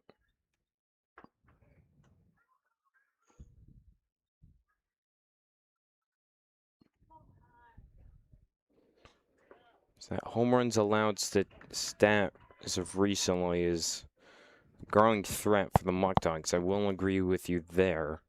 They've had some very few in the early season, but as of late, some ill-timed ones. 1-1 count, though. That's the most sickening home run so far. Went on the check, 1-2. Especially just because it wasn't really a home run. It was an inside the Parker.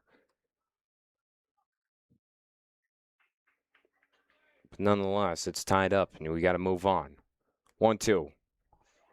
Down the dirt, gets to the backstop, and a free base from Adam Weiss. The Americans, right now on offense, are threatening the Batavia Muckdogs. With only 1 out and a 2-2 count for Thomas Marcotte.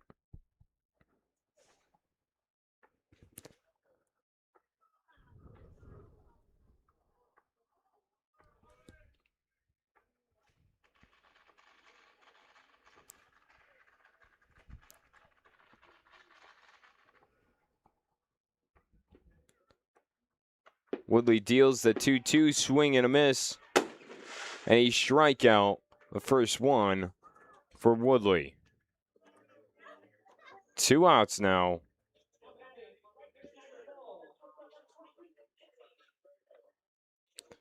Number 22, Anthony Savino up to bat. A double, and reached first. He dropped strike 3.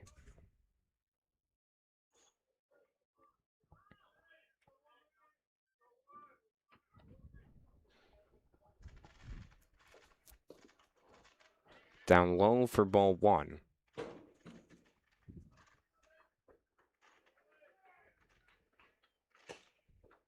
You know, you might have jinxed Woodley when you said he's not had an earned run. Yeah, yeah. But again, like we mentioned, it seems like that trend now where it's you see this dominant pitcher come in, Chandler, Beaver, in these last few games where you think that they're going to get through it, but then just an unfortunate home run happens. I mean, I'm not going to... It's just the timing of it has been impeccable. 1-1. Down low, 2-1. It doesn't even define the pitcher, really. It's just more or less just ill-timed home runs that have been let up every time we've had a pitching change in these past few games.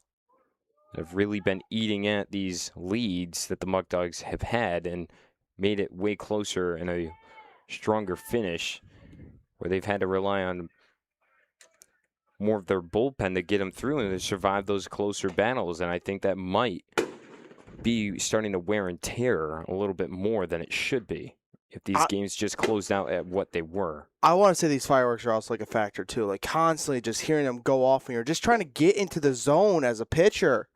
So that's ripped foul, and it moves it to a 3-2 full count for Savino. We had the home run, the grand slam against in the Ironbacks game, and then as well as the one against the Tarp Skunks. I mean, Batavia still took home the win. Both scored a final score of 8-6. That's rifled to right. David on the move and gets underneath it. So the 8th inning comes to a conclusion. It's 1 apiece. But right now, Batavia will need to break this tie. Because if it stands after this, then the Americans will get the chance to take home the win in the bottom, or will go to extras. Of course, there's only 1 extra inning. We could possibly see a rare tie, and I don't think any team wants to see that. It's just disappointing, if you ask me. No one fights all this long time to play full 9 innings of baseball.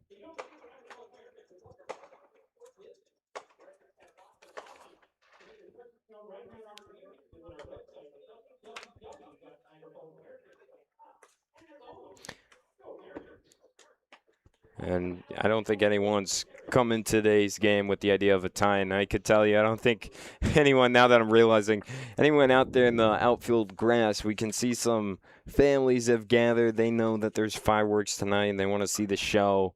And I don't think any of them really want to wait a whole extra inning for fireworks. Well, okay, here's another thing, though. The Niagara Falls Americans have made a pitching change right now. Merez's day is done. Now is number 41, Porter Slattery. He has made 9 appearances right now with a 3.86 ERA.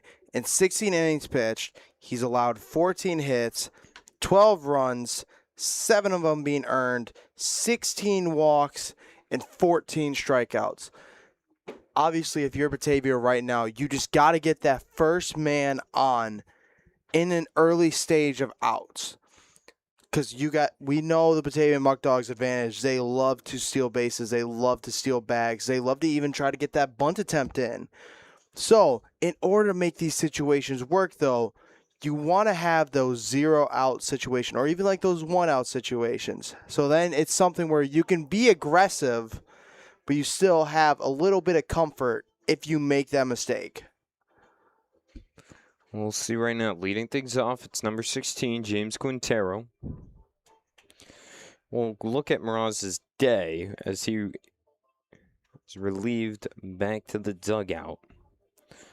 Day Miraz, full 8 innings with 6 hits allowed, 1 run, 3 batters walked, 5 strikeouts, 3 of those being looking, with 35 batters faced and 104 pitch total. As you can hear the fireworks and see those going off in the distance. You can see them now.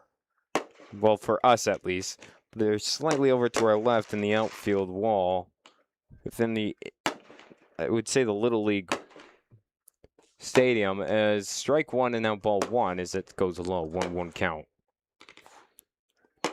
Man, I'm going to be honest. I'd be so distracted seeing those fireworks right now as a batter, especially since those are like in center field. You're kind of like looking at the pitcher, but you also got those in your background, especially the sounds too, the constant bang, bang, bang, popping sounds. 2-1.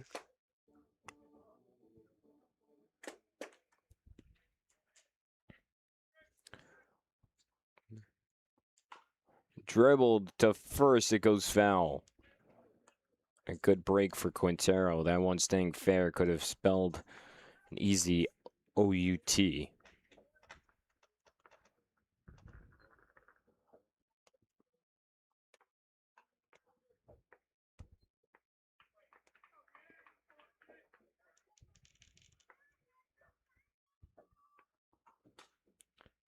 Again, fouled off. Do it again. It's still 2-2.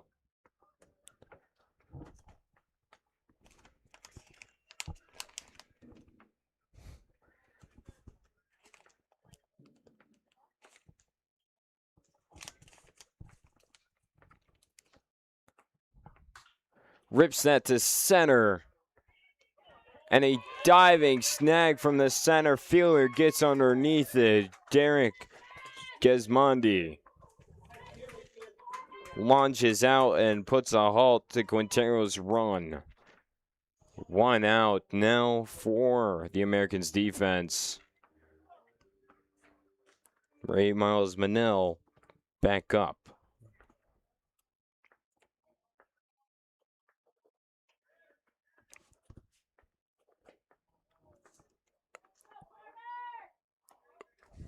Ball 1.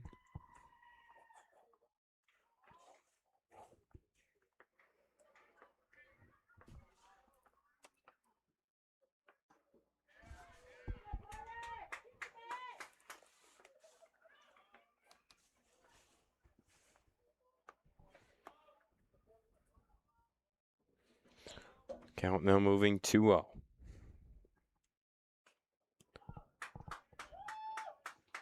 Two on following the swing.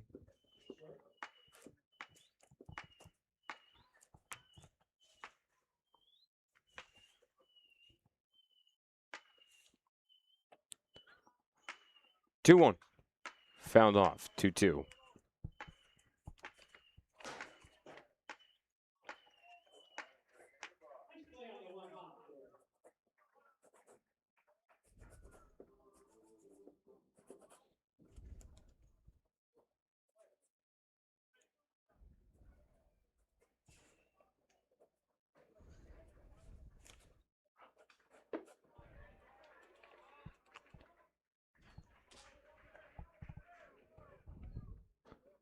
We'll do it again.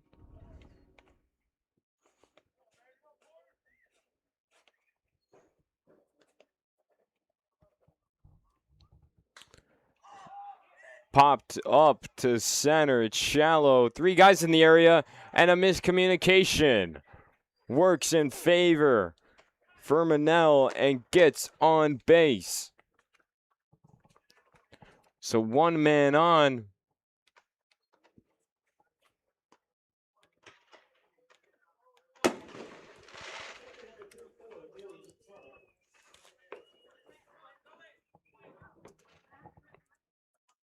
Joey Socorro up to bat now with Miles Manel stationed at first base.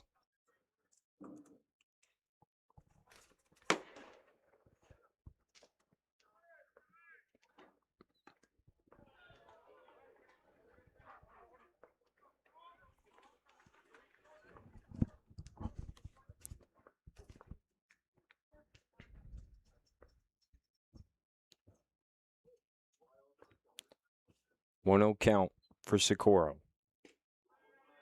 Down low, 2-0.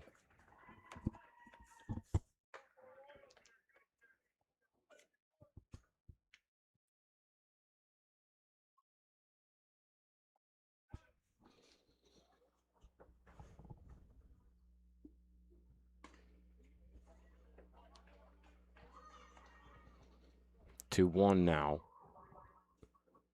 Every pitch matters more and more. The opportunities dwindle within this game. Sent to right. Will it stay fair? It will. It's shallow. Manel goes 3. Turning on the Jets. Joey Socorro held up at first. And runners on the corners for the Muckdogs.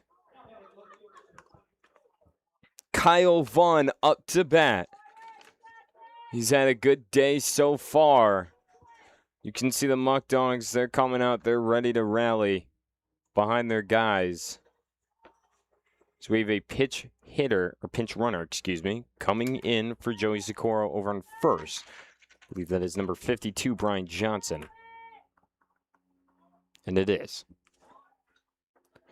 But up to bat, Kyle Vaughn. He's got 1 out. a sack fly is definitely a key play here that would work for the Muckdogs. Shows bunt. Checking if he pulled it back. Call is no. He went, and it's strike one, a 1.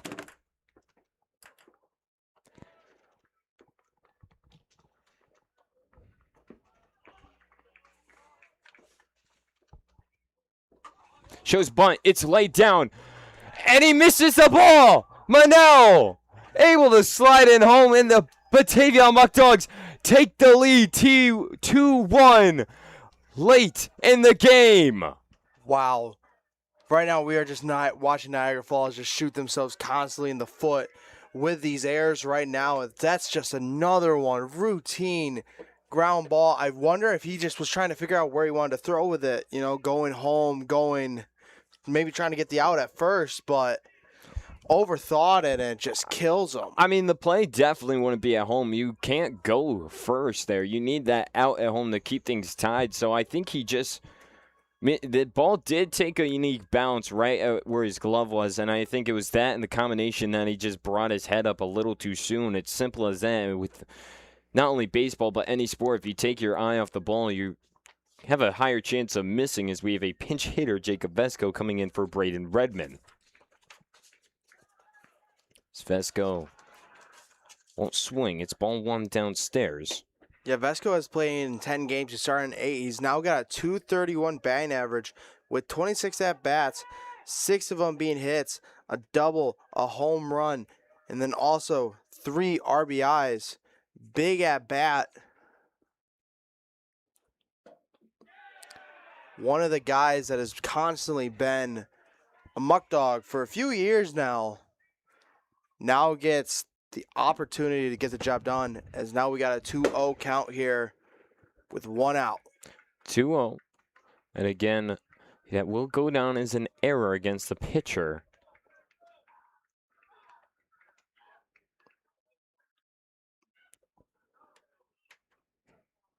Slatery checking at second. Lures home, and it's down low again. 3-0.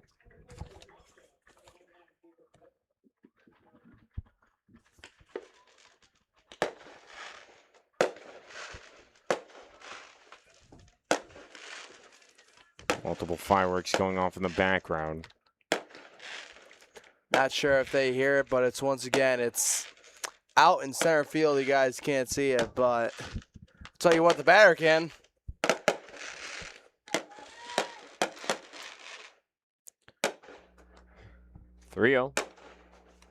We'll double check from Brian Johnson. We can see him now over and right. You saw that one just above the tree line, and he steps up. Time called from Vesco.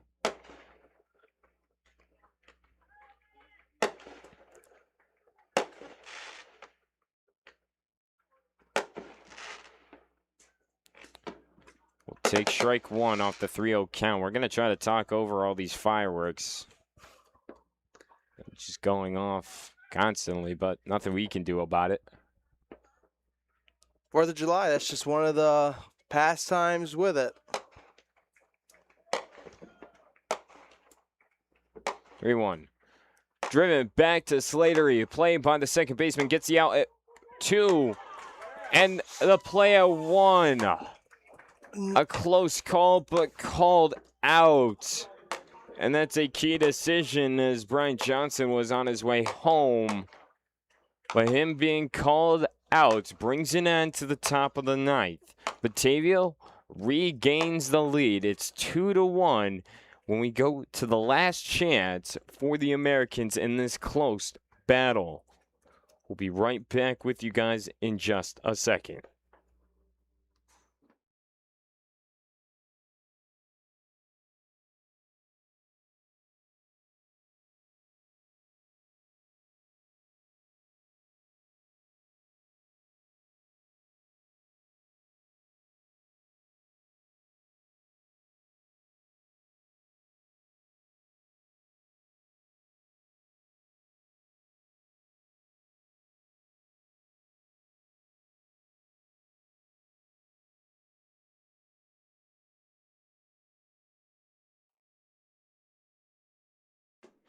In the bottom of the ninth.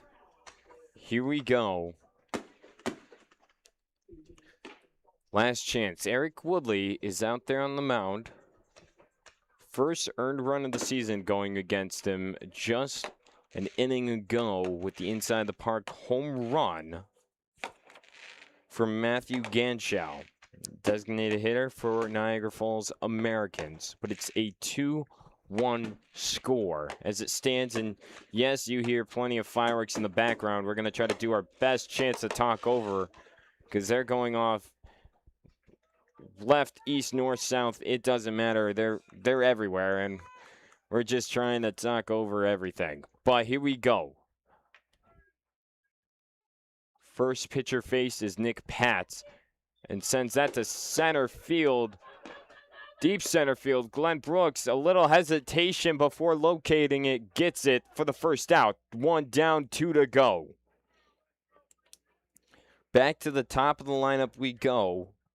Justin Gladfelter will have the chance to hopefully get the Americans reignited, but I'm not too hopeful on that.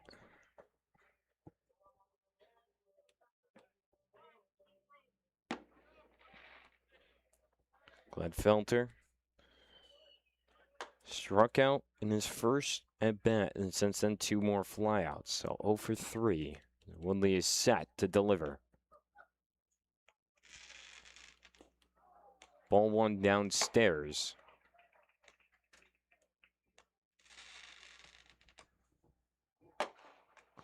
One 0.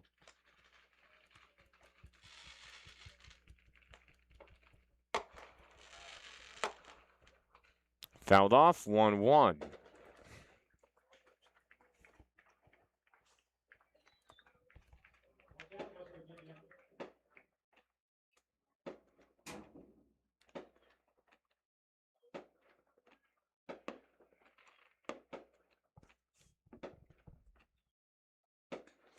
Swing and a miss there.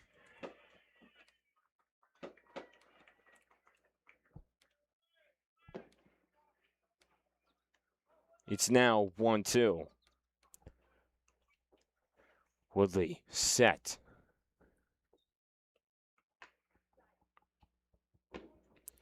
Delivers. Gets a piece of it. It's in foul territory, it looks like. And almost an impeccable play from Cooper Russell. We could have had Superman Part 2 I know. That would have been like a second movie. Cooper Russell took charge out of second base, laid out for it, and almost had it. He actually went past the ball, just couldn't find it to his glove on the diving attempt. So the 1-2 will be redone. Still a 1-2 count. Gladfelter staying alive so far.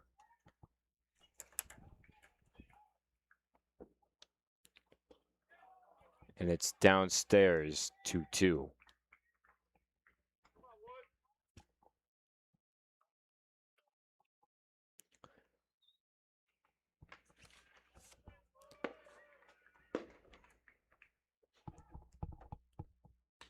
Drives that. Cooper Russell can't get in front of it. It finds the gap and leaks out to right field. A base hit for Justin Gladfelter. He's now over on first. So I'm gonna bring up the sub situation because there's 2 things that could happen in play. So right now, Justin Gladfelter is on first.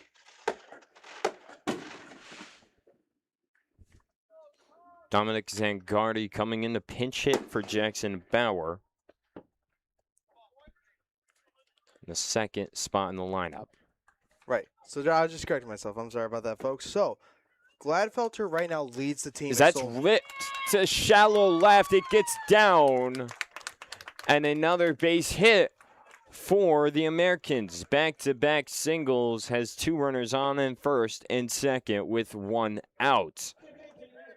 So what we did miss was there was a substitution. Socorro is out because he was pinch ran and now Cooper Romick is in. Justin Gladfelter, now on second base, leads the team in stolen bases with 20. With 1 out right now, kind of starts to bring up the question, are you going to be aggressive and try to get this double steal right here, get the runner to go over to second, to third, and then obviously you can have the runner go from first to second, where that tag up can be in play. Yeah, it's definitely, especially more intriguing given the fact that Gladfelter is the lead runner here. Derek Jesmondi up to bat with 1 out and 2 on. We'll take strike 1 looking. 0-1.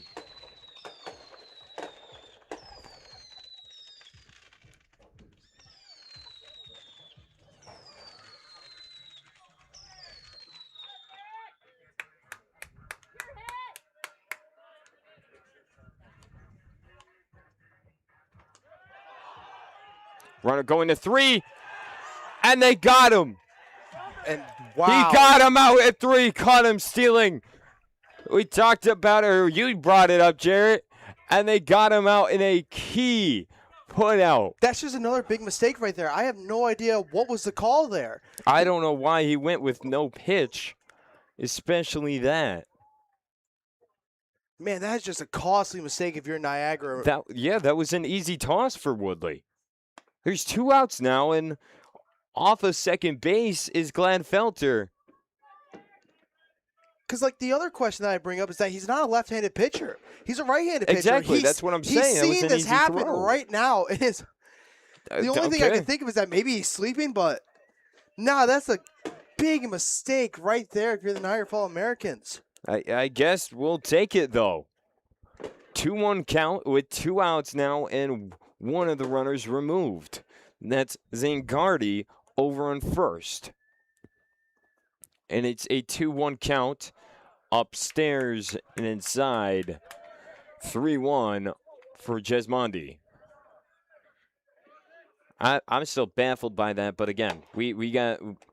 I don't think that's us to worry about because 1 more out gets it done. 3-1 count. Woodley delivers, dribbled over to right. It leaks out and slips and falls. Zangardi, he can't turn 3. See, but here's like another chain reaction right there.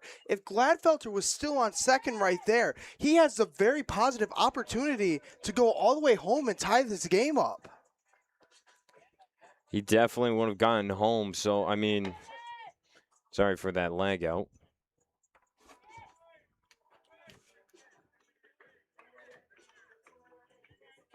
As we're experiencing technical difficulties, we'll try to get that reconnected in just a second. The terrible time.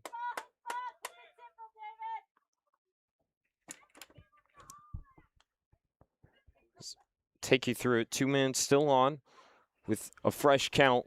Swing and a miss for David Harris on the first pitch. 0-1 count. Again, we're just trying to get this reconnected as soon as possible. We're not exactly sure now what the issue is.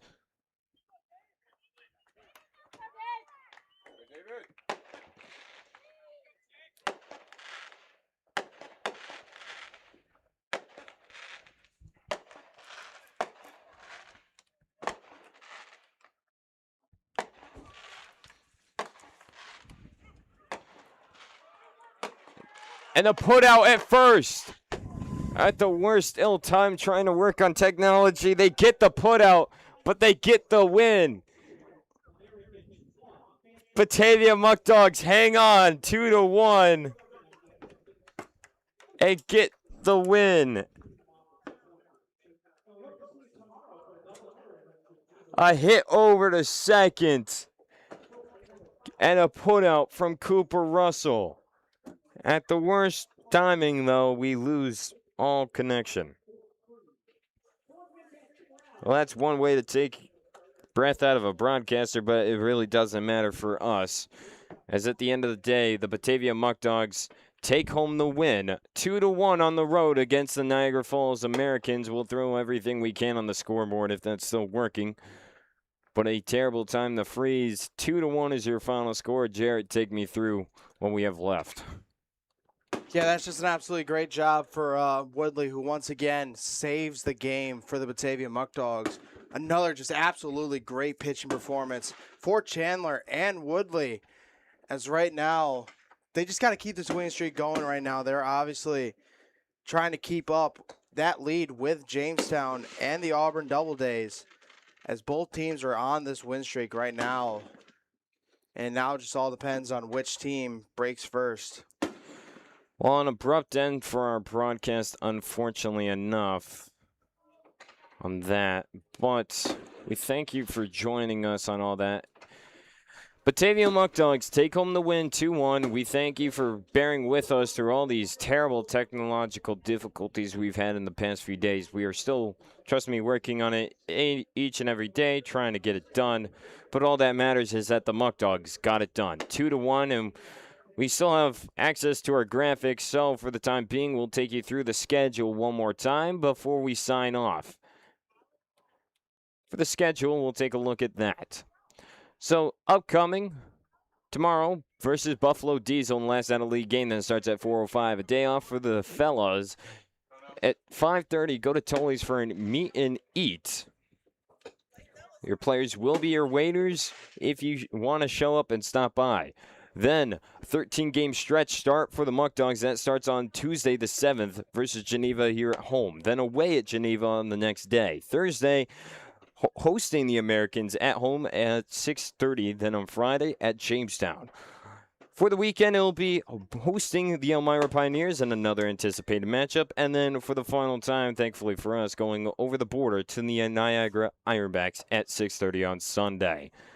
That wraps up your schedule, and we thank you once more for joining us on the broadcast, and thank you for bearing with us.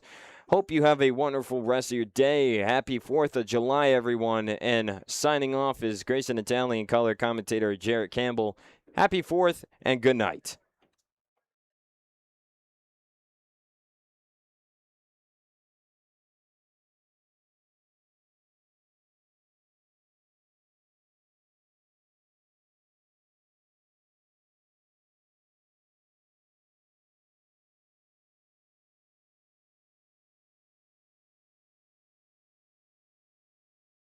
You